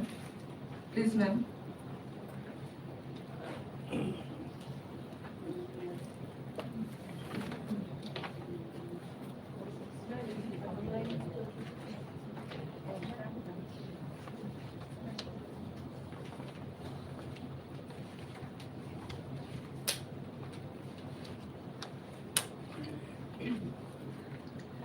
Good evening. So here is the last day and last session. Finally, in the first day, I also said that finally we have done. Still, I am saying that finally we have done. Yes. Now, whether it is successful or not, it will depend on your feedback. No, you But can, the report, huh, sir? you can say What? we have done well. Surely, we have tried our level best. That is the feedback from the audience. Okay, thank you so much. Okay. Uh, our inaugural session and the valedictory session, obviously the very important sessions, the parts of the seminar. So we know that our inaugural session, we had with us Dr. As a chief guest, Dr. Professor Anuradha Mukhopadhyay, Honorable Vice Chancellor, the Sanskrit College and University, and our guest of honor was Professor Kaushiki Dasgupta, and guest of honor also Professor Venerable Shivali Mohathero, General Secretary of Mahabodhi Society of India, and Dr. Ratanasri Bhikkhu, President of the Bengal Buddhist Association, that is the Bauddha Dharma Sabha, and Dr. Kachan Bhikkhu, of General Secretary of Tiratno Bauddha Mission of Delhi. And so we now we have with us in our valedictory session Professor Live-7, Honorable Vice Chancellor of Navanalanda Mahavihara, and Professor Gyanratna Bhikshu from Chittagong University, Department of Pali, and from our university, IQC Director, Professor Swapna Banerjee. So we had 7 special lecture rather. Particularly, I have to mention Professor Lalji from BHU. He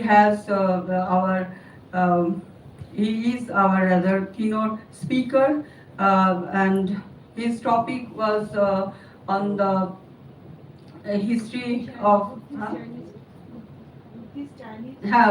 on account of Chinese account on Buddhist history, and it's really that was very illuminating and interesting paper, and not only paper, actually his speech was really very nice, and we are very grateful to Professor Lalji that he was agreed to give his speech as a keynote speaker. We are really very grateful to him.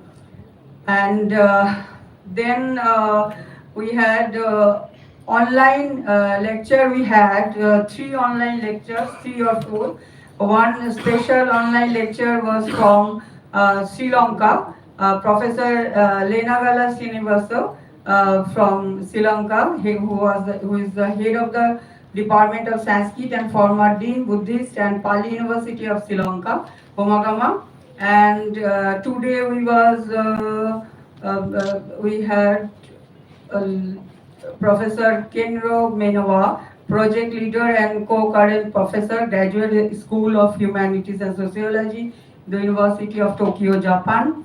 And the last one was the paper presenter, our Dr. Sanjay Borua Chaudhuri. He is the lecturer at Mohidul University, Thailand. These 3 papers was online, yeah. And Then our special lecture was given by Professor Durga Basu and then Professor Projit Pali and then Professor Dr. C. Raj Basu and oh no, C. Raj Basu was also online. Just today he delivered his lecture and then Professor Gyanaratna Bhante from Chittagong University and Professor Subhash Chandra Saha sir, our Honorable ex-Vice Chancellor Assam University, Silchar and Rajiv Gandhi University, Arunachal Pradesh, and then all these are actually these are the actually very I don't want to just elaborate the discussion or rather report. I just give up some of the report because of the shortcoming of our time and so the next speaker, yeah. And we are also grateful to our teachers, those who are actually came from outside the state, that they have agreed with for the chair of the session, like Professor Lalji Srava, Professor Gyanaratna Bhante, Professor Labji, and Dr. Niharika ji, and Professor Pujit Kalik, though he is not here, and other.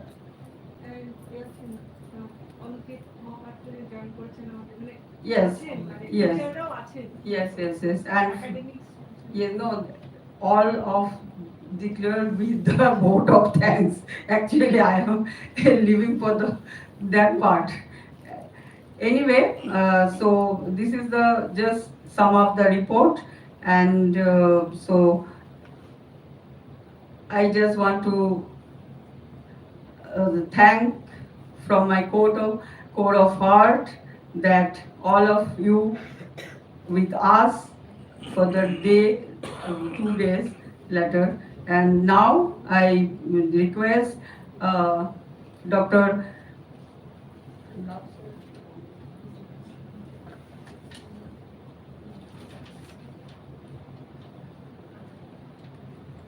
Yeah, now our honorable guest, Professor Shopna Banerjee. Please, we are eagerly waiting to listen to you. Please come.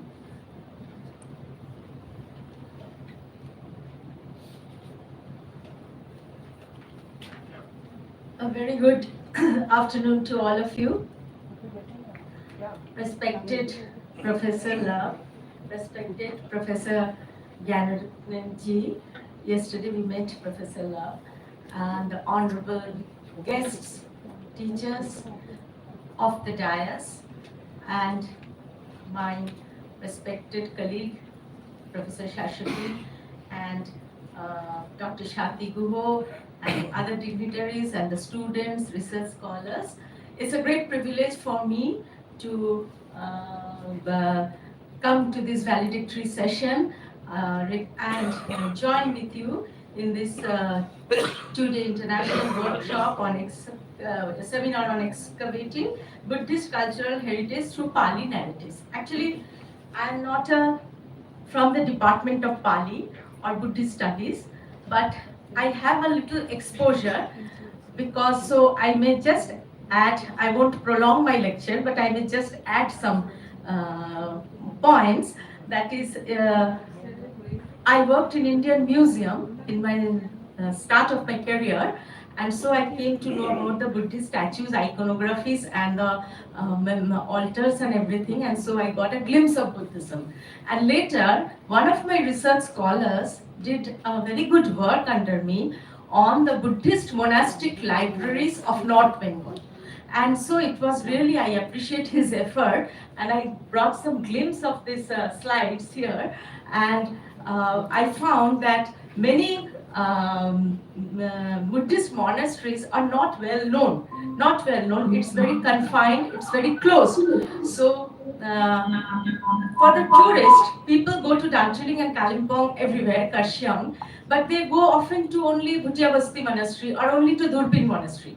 But there are a lot of monasteries which we do not know. And just Shashwati was telling me that please go through the slides, but its time is very short.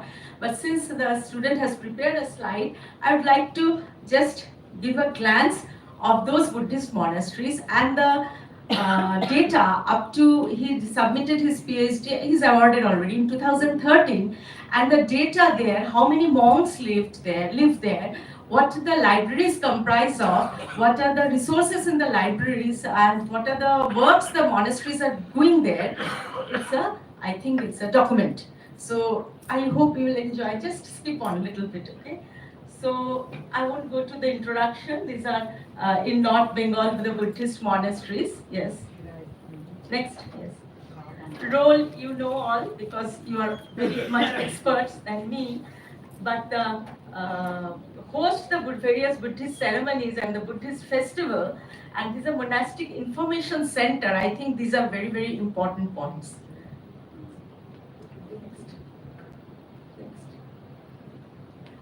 There we found the Mahayana and also Theravada monasteries here, and we did this. There are 31 Buddhist monasteries we found in this study. And the Mahayana monasteries were Satyaguru Monastery, you can see Bhutia Monastery, Yaga Choling Ghum Old Monastery, Alubadi Monastery, Dali Monastery, then Santen Choling Monastery, Bokar Monastery, Jing Monastery, Tashi Monastery, Tharpa Choling Monastery, Sakya Center, Lava Monastery, this is famous, Durpin Monastery, Zaket Chode Monastery, Jangsha Dechen Monastery, Lepcha Gompa, and the Sahib Institute of Buddhist Studies, Great International Tashi Gompa Stup, then Darji Gompa, and the Darje Choling Monastery. And the Theravada monastery found that Buddha Jayanti Vihar, these are the Theravada Chetban Vihar, Buddha Shanti Vihar, and Atish Dipankar Buddha Vihar, etc. These were we found.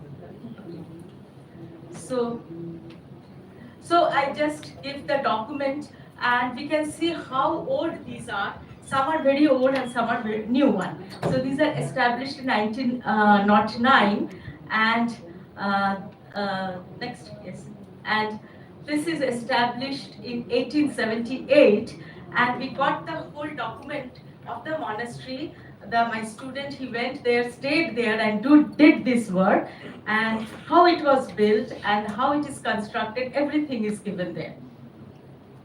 This is the Ghum Monastery, Ghum Old Monastery, and there is a meditation hall, and what are the features there, etc. is given. This was established, see, very old, it is 1914, Alubadi Monastery, it is known as Alubadi Monastery, and what is the most important feature is the 2 snow lions which rest on top of the main gate, etc. This is 1989, comparatively new one. This is 1965. This is 1984. But this is very old. This is 1818. It's established in 1818. And there are a lot of monasteries here, and lot of manuscripts here, and the position, location, and everything is given there. This is in 1926, and all the location is given so that people wanting to visit there, they can visit it. This is in Kalimpong in 1912. This is in 2006 in Kalimpong. This is in Lava Bajar, Kalimpong. This is in 1946 in Durpin. This is in 1963. This is quite old. It's 1678. It's very old. Then, Is it 1670? yeah. Kalimpong. This is also 1678. 1690, Lepcha Monastery. This is new one, 2000. Stupa,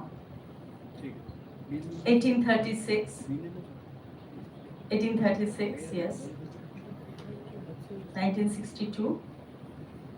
Yes, and since he did his study on books library, so the total number of monks residing there, the library location, we did a lot of on library collection, the manuscripts, library in charge, funding, etc.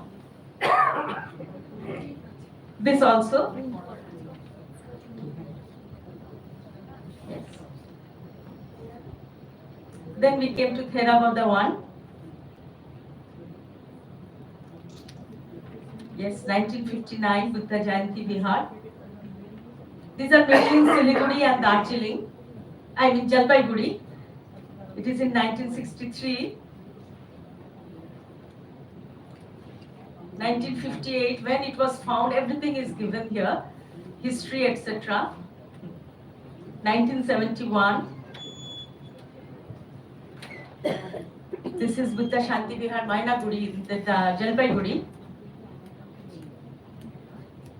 This is 1949. Buddha Tapovan Vihar, 1987. 1992. 2004. 1983. 1981. And here also how many monks were there and the funding, etc. etc. Okay, so this is actually coming out as a book, a documentary on the Buddhist monasteries of North Bengal. So I thought it would be a scope to focus on this. This would be an ideal venue.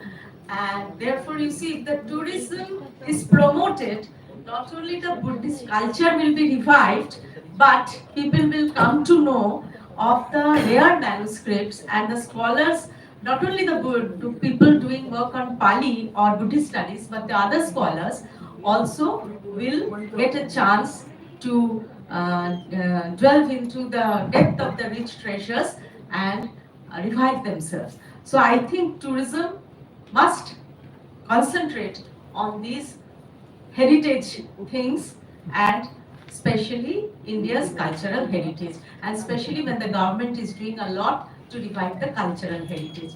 So thank you all. Thank you very much.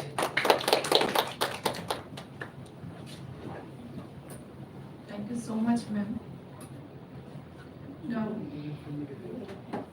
I would like to request Venerable Professor Gyanaratna, Head Department of Pali Chittagong University, Bangladesh, to say a few words.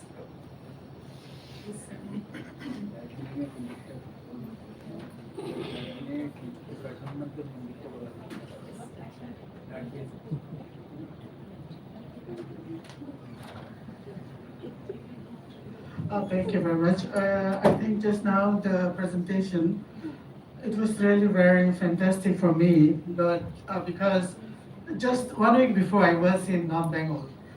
I had been in Kalimpong, I had been in Sikkim, Siliguri, and other places. So I saw most of the temple, whatever you mentioned. If I compare, maybe the Mahayanist Buddhist temple is most older in northern Bengal. If you compare with the Theravadian temples, because most of the Theravadian temple is 1900 and Mahayanist temple is 16. So it's really very old, and they have a lot of Bhutanese and Nepalese people. So they try to bring their cultural heritage site in those areas. So it's really very wonderful places. And of course, for the tourist place, it's also very attractive. A lot of people are going there. When I was there, also I saw a lot of foreigner and also the domestic visitor.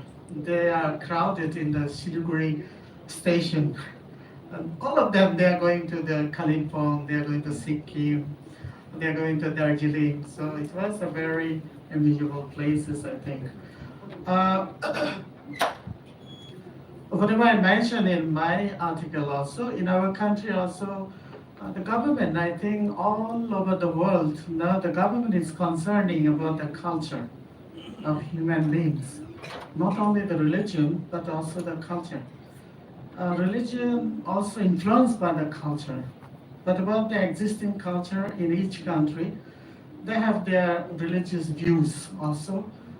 On that point of view, I saw in New Zealand also the same thing. The Maori are very, very small communities in the country, but they are the very oldest people of the New Zealand. So the Maori culture also became a very good influence in the country. Government is giving a lot of priority to them to study about the minority culture. Not only the New Zealand, even in Australia, also same thing, because I have a very good opportunity to visit more than 47 countries of the world.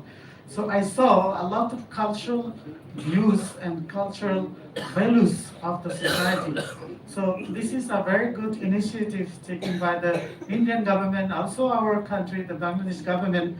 They are introducing the Buddhist heritage site. In our country, though it's a Muslim country, but still the government is giving emphasis to introduce to the country as a Buddhist heritage site. So those things, I think, is going to open a new era for the world. Whatever the professor of ICQ has been presented, the article is also really, really interesting. And I'm really happy that because I went those places. Thank you very much. So, now for the valedictory speech, I would like to request Professor Baidyanath Lal, Honorable Vice Chancellor, Navananda Bhavihar, Nalanda.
Namo tassa bhagavato arahato samma sambuddhassa.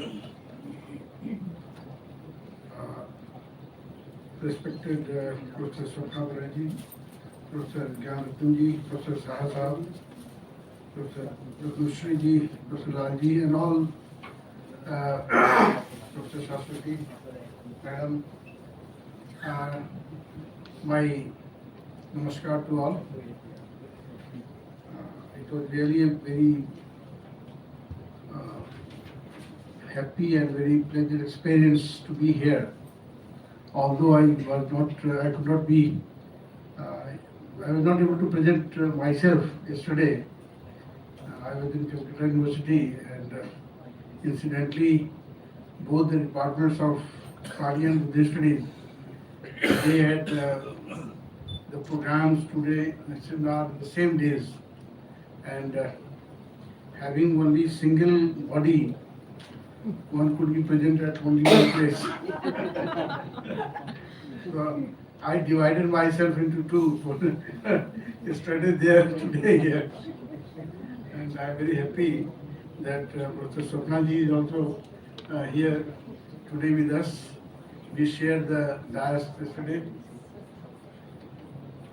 I was taking thread from the speech of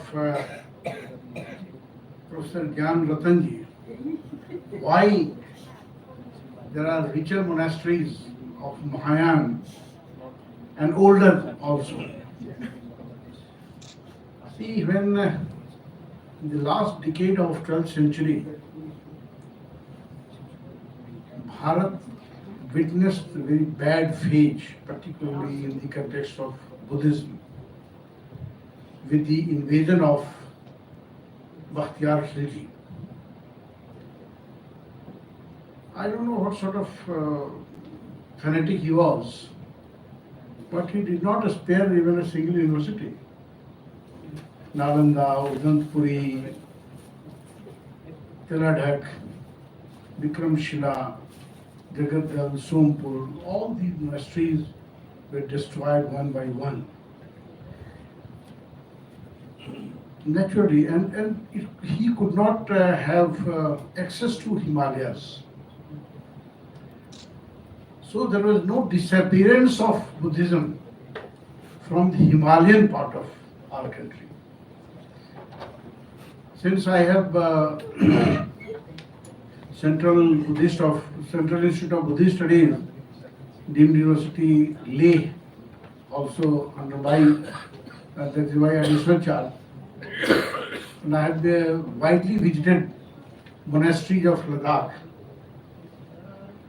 And of course, Darjeeling, Sikkim, Kalimpong, Arunachal, Sonari Rinpoche, Bondira, etc., etc. Because they were not easily accessible for the invaders, they continued to flourish. They maintained themselves. On the contrary, in the case of Theravada Buddhism, which were mainly prevalent in the plain part of our country, that had to face very bad fate, and most of them were destroyed. So, Theravada monasteries or viharas, today wherever we find, they are newer ones. And because of paucity of funds also, they are not as richer as Mahayan monasteries.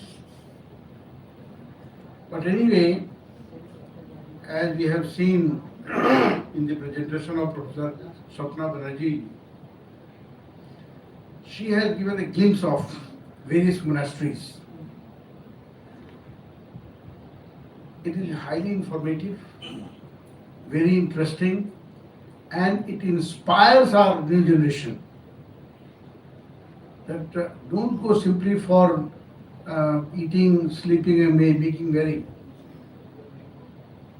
Particularly those who are connected or concerned with Buddhist literature or Buddhist teaching or Buddhist knowledge or history, go to these monasteries, these sites for studies, to know more and more why there is similarity in the monasteries of Himalayas from Ladakh to Arunachal.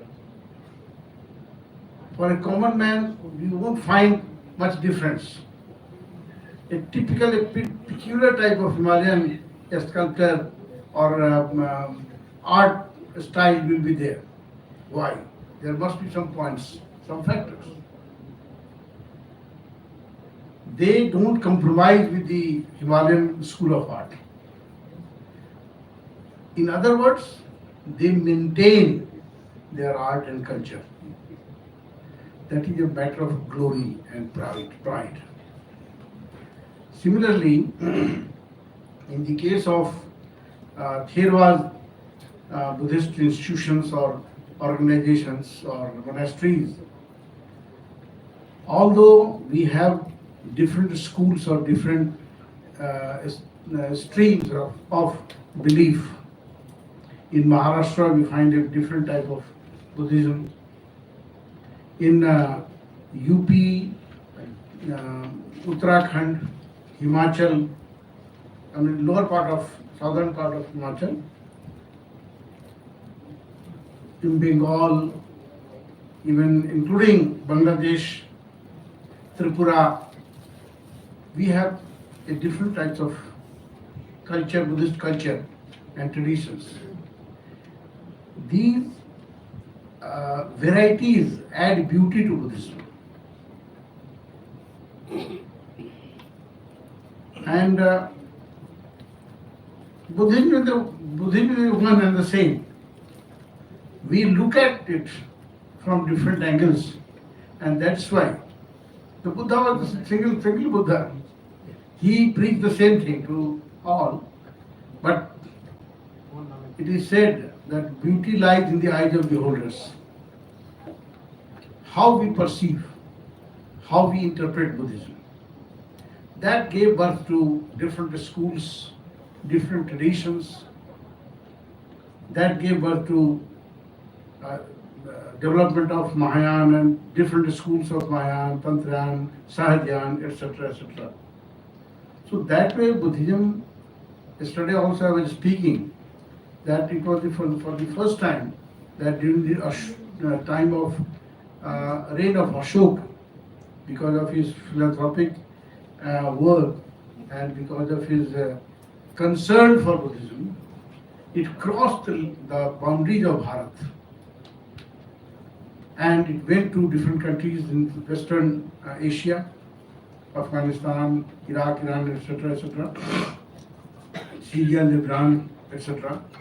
In the southern part, Sri Lanka, Swarnabhumi, which included Myanmar and modern Thailand, Cambodia, etc. And later on, its journey continued. It was part of Sanatana tradition. Although we have internal differences, but in a holistic manner, the whole Bharatiya culture that went on, and why it survived. We were just talking with Professor Saha, why Rome and Italy and Greece and Egypt, their civilization faded away, died. Why? What is there that we are still continuing? Because we have always believed in peace. We have always believed in well-being of all. We have always considered that Vasudhaiva Kutumbakam. We have never spread our culture through sword.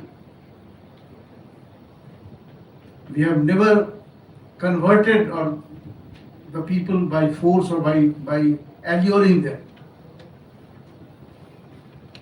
Even the Buddha, whenever he taught, he was one of the rarest persons who himself told that, okay, listen to me, but no need of believing blindly. You listen to me. If you feel, if you get convinced, then okay, you follow. Otherwise, you may leave. Such a revolution personality, 2600 years ago. And the same with Lord Mahavir. In the modern times, even Swami Vivekananda, Swami Ram Tirth, Ramakrishna Paramhans, Swami Dayananda Saraswati, all these persons, they're great personalities. They are beyond the boundaries of any particular religion or tradition. They were made for the whole humanities. And that is why we, whether we are Buddhists or Jain or Hindus or Shaivites or Vaishnavites, we have great adoration and veneration for these personalities because they believe the whole humanity. So Buddhism is also our treasure. It, of course, as I have told you, that it crossed the boundaries of Bharat during the Ashoka's time, but the journey did not stop. And gradually, we find the whole South and East Asia, Central Asia, is Buddhist. whether formally or informally. Even European countries, Americans, South America, African countries, they are not necessarily Buddhist within inverted commas, but they are convinced with the liberal and humanistic attitude of Buddhism. So, this is our legacy, this is our heritage, and Department of Pali has a greater responsibility because these subjects are of heritage. You may not get number of students as in the case of MBA or MCA or tourism management or hospitality management like that. So our subjects should not be equated with those. Although it is not, if we equate, we are higher than those subjects. They are concerned with materialistic well-being. We are concerned with, we think of inner well-being. So we have greater importance. But today, there is a tendency to how many students we have. Oh, if you have only 15 students or 20 students, let the department be closed. There is no need of that. So I just want to invoke my younger friends, young friends, don't feel depressed or as you may not be many. You are the flag holders of Bharatiya Sanskriti, Bharatiya culture. Everybody, Bharatiya culture will not be sold in the market, nor in the corporate office. Very few people can lead. Everybody cannot be leader.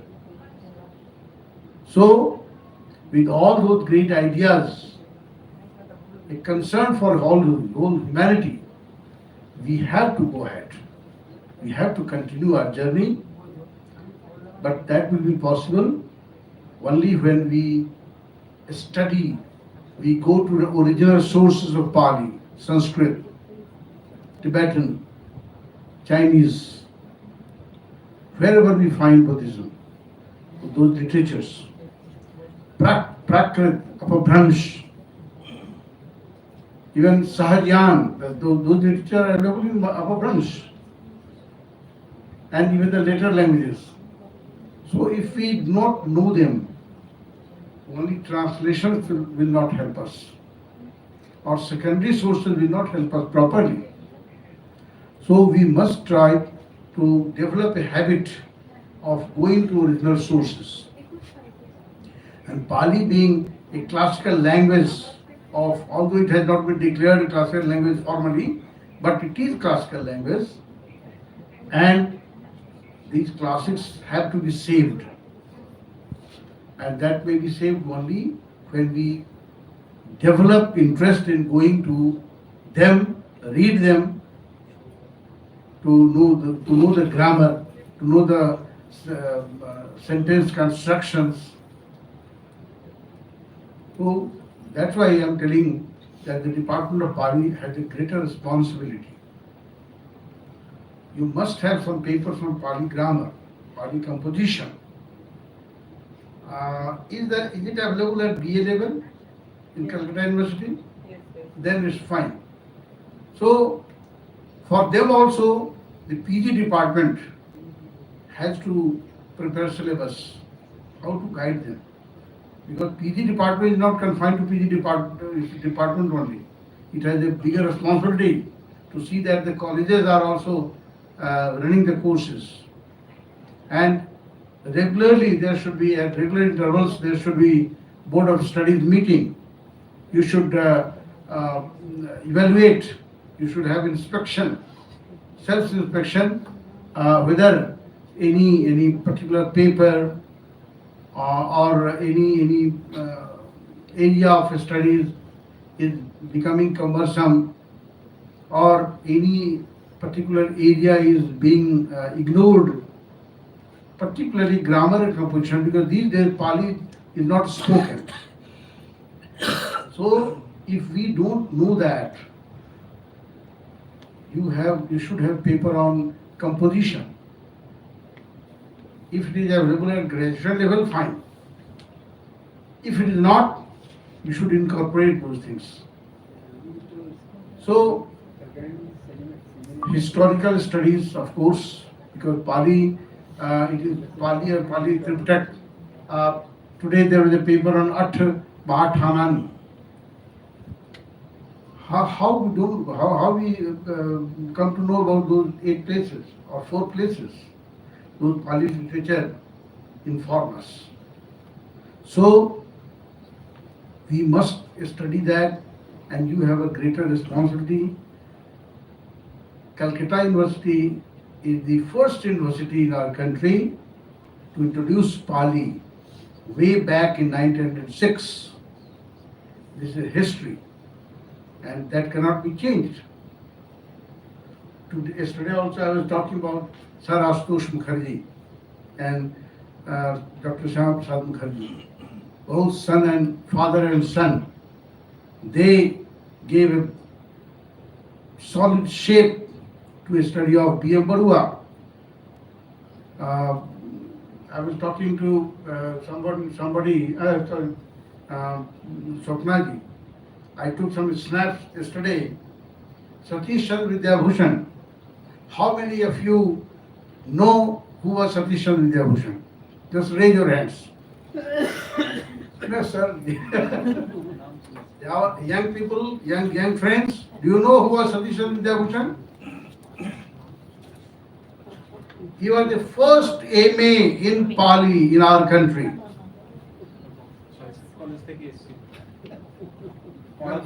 First MA, and a great scholar, even before passing out MA. And when there was a question of examiners, who will be the examiner to examine his copy, then it was written to Professor T.W. Rhys Davids. And Rhys Davids answered, oh, if Vidyabhushan is available, then why to appoint anybody from England? Then he was informed, oh, he is the candidate. So, Satish Chandra Vidyabhushan had already earned that much glory and fame as Pali scholar. Dharman Kosami was the first teacher. This is our history, and you must know.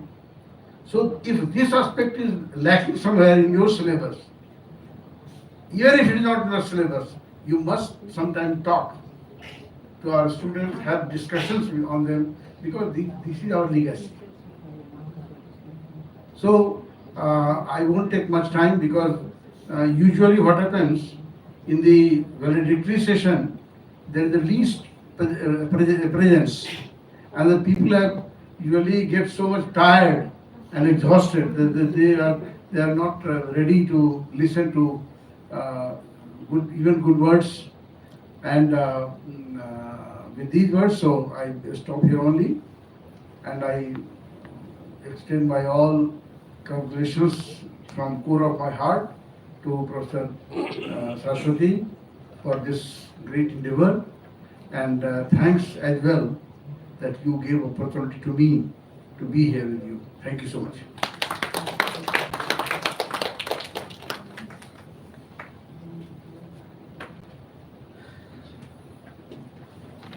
Thank you so much, sir.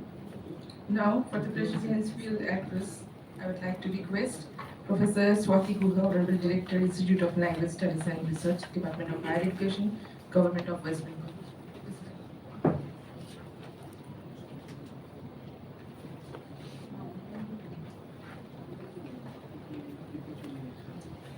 Good evening.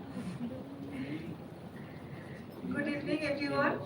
I'm immensely delighted to take note that the 2-day international conference on excavating Buddhist heritage through Pali narratives, organized by the Institute of Language Studies and Research in collaboration with the Department of Pali, University of Calcutta, and Department of Pali, Sanskrito College and University.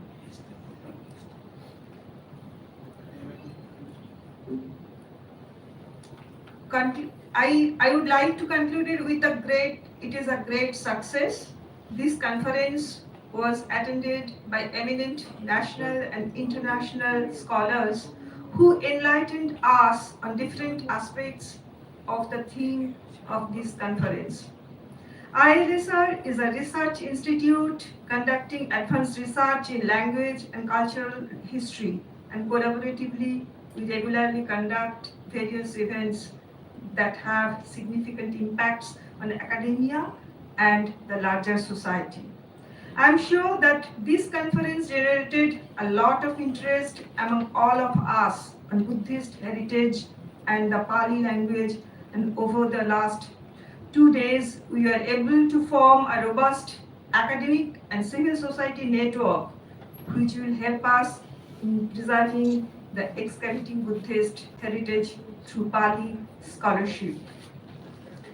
On behalf of ILSR, I profusely thank everyone involved in organizing this conference. I convey my special thanks to Honorable Minister in charge, Departments of School Education and Higher Education, Sri Brata Bosu, Government, the Department of School and Higher Education, Government of West Bengal, Sri Brata Bosu, for his kind approval in this regard, and I also thank Sri Shivaji Ghosh, Secretary ILSR, for his immense support.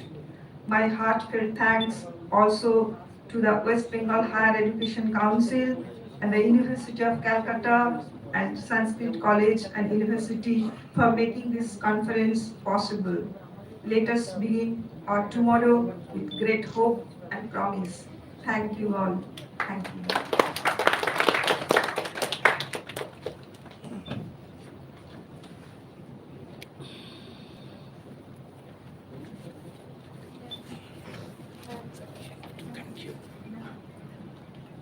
আরে কি আমাকে কি রে কি আশ্চর্য, মানে আমি বলতে যাচ্ছিলাম তো স্যার কি বলতে যাচ্ছে, জিজ্ঞেস করার কি আছে এগুলো? বলতে পারবেন তো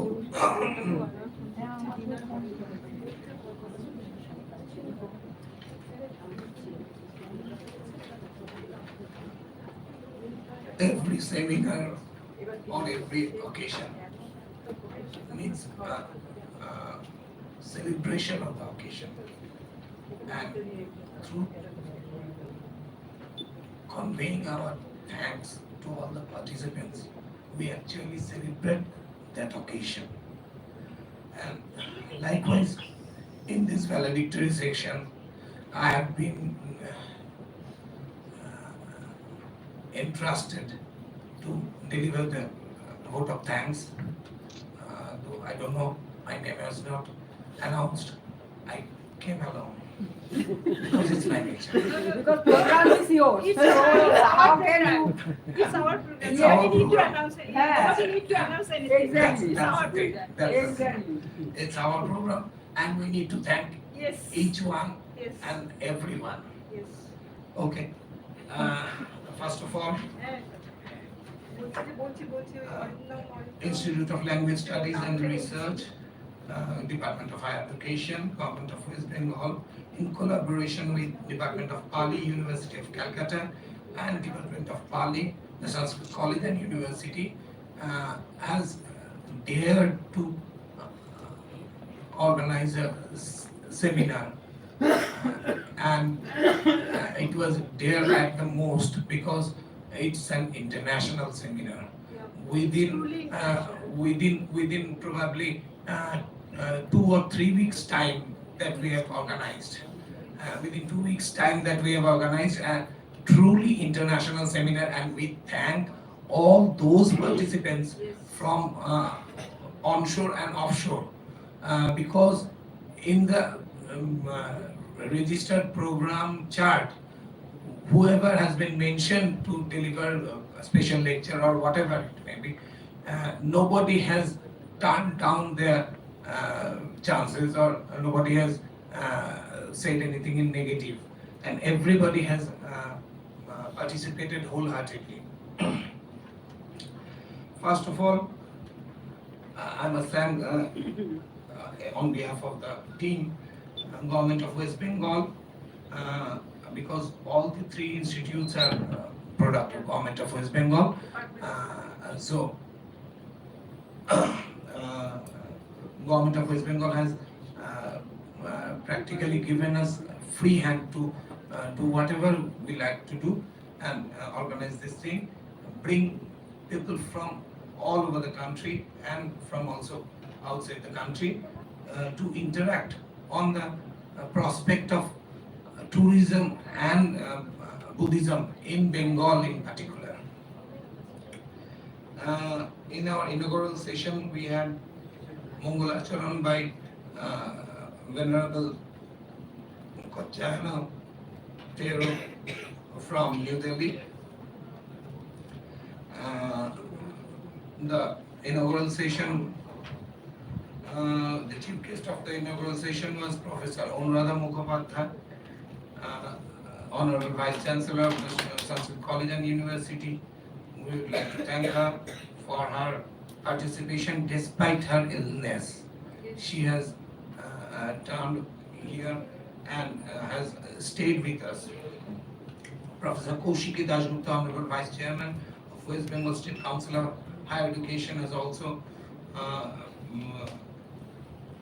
honored us by being a guest of honor in inaugural session. Venerable Shivali Thero, Honorable General Secretary of Mahabodhi Society of India, has given a, I should say, it was an illuminating lecture on the theme of our seminar. Although it was delivered online,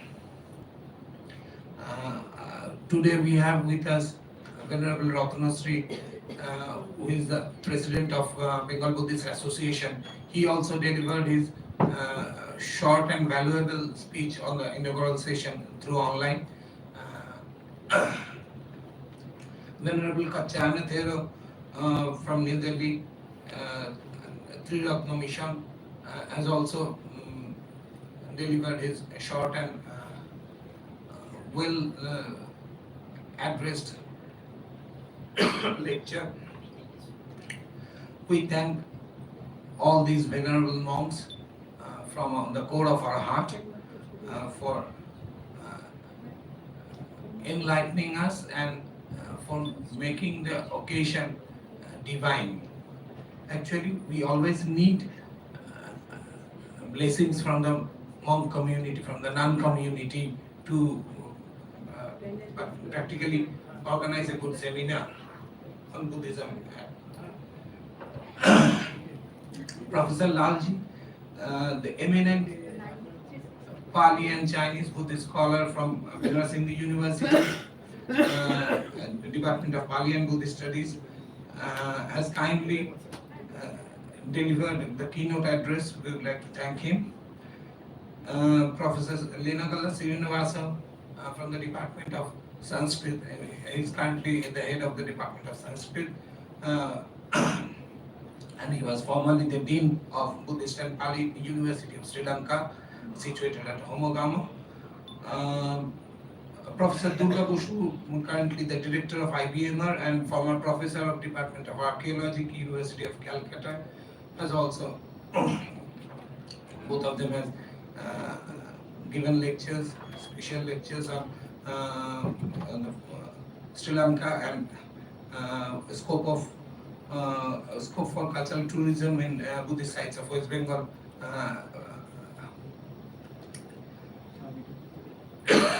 The third lecture was delivered by Professor Prajit Kumar Pali from the Department of History and Director Center for Indological Studies, Assam University, Silchar. His topic was trade routes and Buddhist tourism and trading linkage between Eastern India and Southeast Asia. All these three lectures have really enriched the seminar, and we thank all of them. And in the last session of the first day, we had an active academic session where Shagnika Bhattacharya and Tuhina Dole presented their paper. And all these papers were very interesting, and the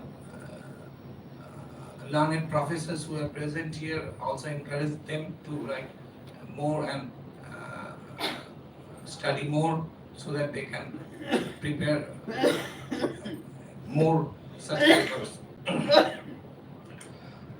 On day 2 we had Kendru Minowa. He has delivered his lecture from California, USA. Though he was from Tokyo, Japan, but still he was at the present moment in California, and due to the gap of time, it was an odd hour in California when he delivered the lecture. We thank him that he has kindly agreed to deliver his lecture. And we had a very lively panel discussion headed by Dr. Soumitra Mohan, our Honorable Principal Secretary, Department of Transport, Government of West Bengal, who is also the former Secretary, Department of Tourism, Government of West Bengal. And the panelists in these sessions were Honorable Dr. Ratnasri Thero, Dr. Kitesh Ranjan Bhattacharya, Srimati Songita Dev Bishwas, Srimati Rakhi Mitra Sarkar, and 2 other panelists were also present, though they were present through online medium. And we should thank Dr. Soumitra Mohan because it was his idea to present a vibrant panel discussion which will boost up the academic minds with tourism and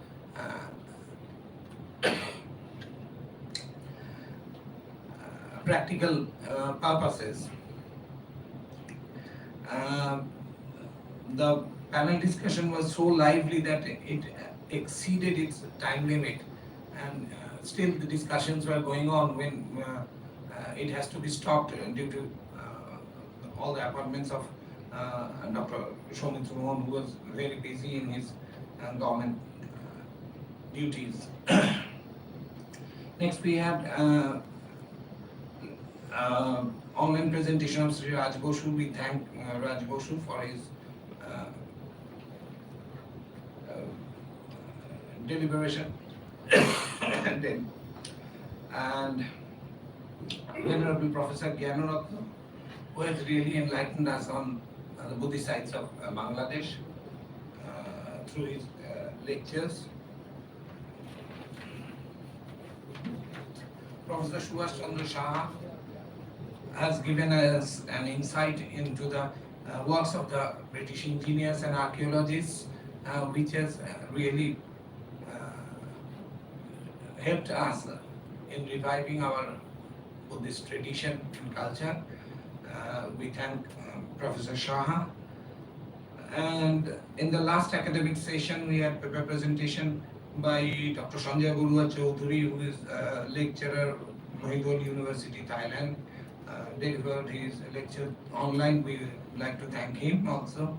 Dr. Sudhakar Misro, Associate Professor, Department of Sanskrit, Tarambaidik Adersha Sanskrit Mahavidyalaya, has delivered a very insightful paper. On behalf of the seminar committee, we also thank him. Preeti Sarkar and Anit Roy, both a research scholar of the Department of Pali, Calcutta University, has presented very good and thoughtful papers, and we will also convey our thanks to them. In this valedictory session, we have Professor Bodhanath Lam, actually who is the inspiration for organizing this seminar, and it was because of him that we had to take courage to organize this seminar, because we thought it a great opportunity to have him in our seminar, and uh, our dear Dr. Niharika Love is also with us. We thank both of them for their kind acceptance and being present here and also delivering insightful speeches. The valedictory address that Professor Love has just given is really thought-provoking for us, and I hope students will be more excited to think about doing research in the line that he has suggested. Professor Shopna Banerjee, Director IQAC, University of Calcutta, who is also from the Department of Library and Information Science, is the honored guest of our valedictory session. And generally, people who are present in valedictory or inaugural session, they deliver some general messages like it's very good, thank you for the seminar and like that. But Professor Banerjee has really excited us with a presentation that is, I just can't express how good it was. And the slides were lively, and the thing that we always wanted to say, that the West Bengal has a very good mix of Theravada and Mahajano tradition, and both traditions are living in West Bengal. And I think in no other states of India you will find both these traditions living for all these years. And her paper has rightly pointed out to that area. She has shown us the list of 31 monasteries, out of which 20 monasteries of North Bengal, out of which 20 monasteries are from Mahayana tradition and 11 monasteries from Theravada traditions. And it's really wonderful. Now, we have considered all academic presentations, but a very good thanks should be given to Aniket Mahapatra. He has attended the two-day seminar very attentively, and I would hope that he will give a report about this seminar in future, somewhere about what he felt about this seminar and what else we can do to improve upon. Already I have to submit my report to my college. Okay. Please add another CC to us also. Okay. And now we have in front of us Mr. Devashish Das, who is the man behind all. Oh, Devashish Datta, who is the man behind everything. It's because of him that in such short notice we could arrange this seminar. He is our finance minister. He is the finance minister of this seminar, and he has practically told us, always has assured us that you don't have to worry about finance. I am here to manage everything else. You just go on and manage the academic part. And it's because of him. I must thank him.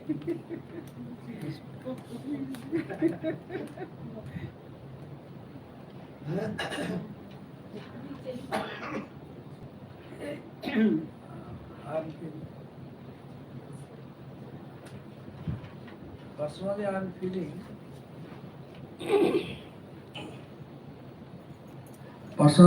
feeling very proud that such a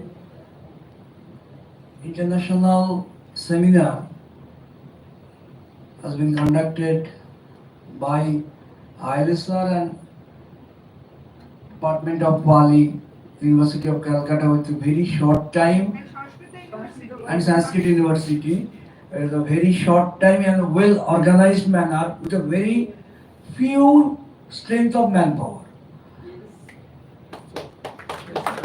Not only that, we are feeling very much proud and very organized manner. And the students are research scholars. And the students and research scholars, especially the students are, I'm nothing, I'm working nothing. This fellow, they are very much emotional and very much active. I want such a seminar will be held near future. Finance is not the barricade. Our efforts and our try. This is the most motto. If you want, we can. And thanks to all dignitaries and all my scholars, professors. Thanks to all. I am just a worker, not more than that.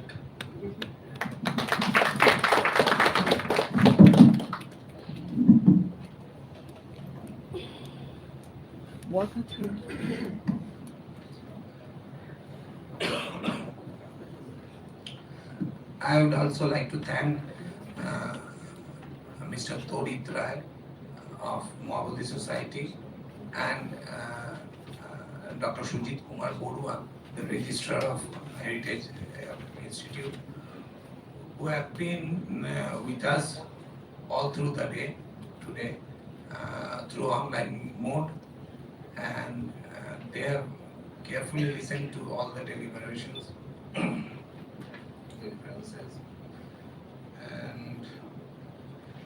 now the most important part, the backbone of the organizing part, and that credit has to be given to the staff of ILSR, who has relentlessly supported every effort that we wanted to do.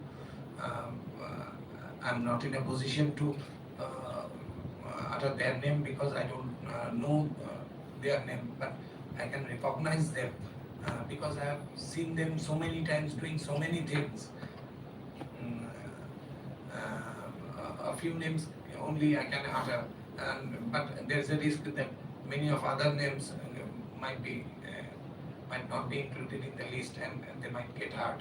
So I'm not taking anybody else's name, but all the staff of ILSR has relentlessly worked to make it a success. We must thank them.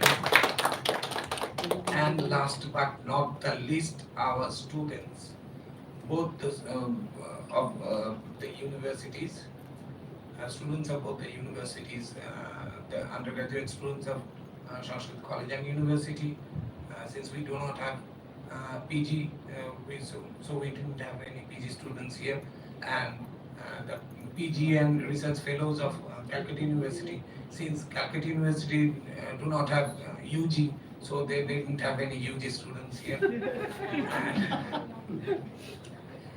And many of these students have literally been heckled and humiliated by me. I must say sorry also to them, not only that, sorry also to them publicly, and last of all, जिन्होंने मगजमारी की, Professor Swati Guha, Professor Shashwati Mutsudi, and yours truly. हम लोग अब निश्चित हुए कि ये तो नहीं कह पाएंगे कि एक बला टली, लेकिन एक अच्छा काम किया और इससे जो सुकून मिला, ये जो शुरुआत और एक नाम छूट गया हम लोग। Okay, Sripoti, sorry, no, I have already mentioned. Sripoti has diligently documented all the lectures and all the sessions. Pappu Das on Indo, sir, and They reach the across the country. All yes, the, and because of Sripati sir, that whole thing is visible in the YouTube and Facebook and all other social media. And documented. It's well documented as well as well seen. Exactly. Because many of my friends have already reported that they are looking at the YouTube videos. Yes. And he is the professor of Santali. Yes.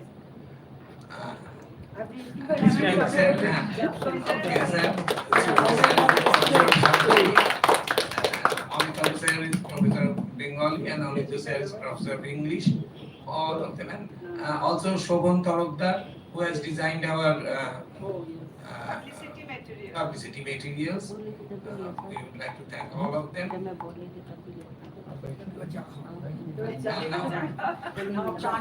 We must have to stop because we badly need a tea break.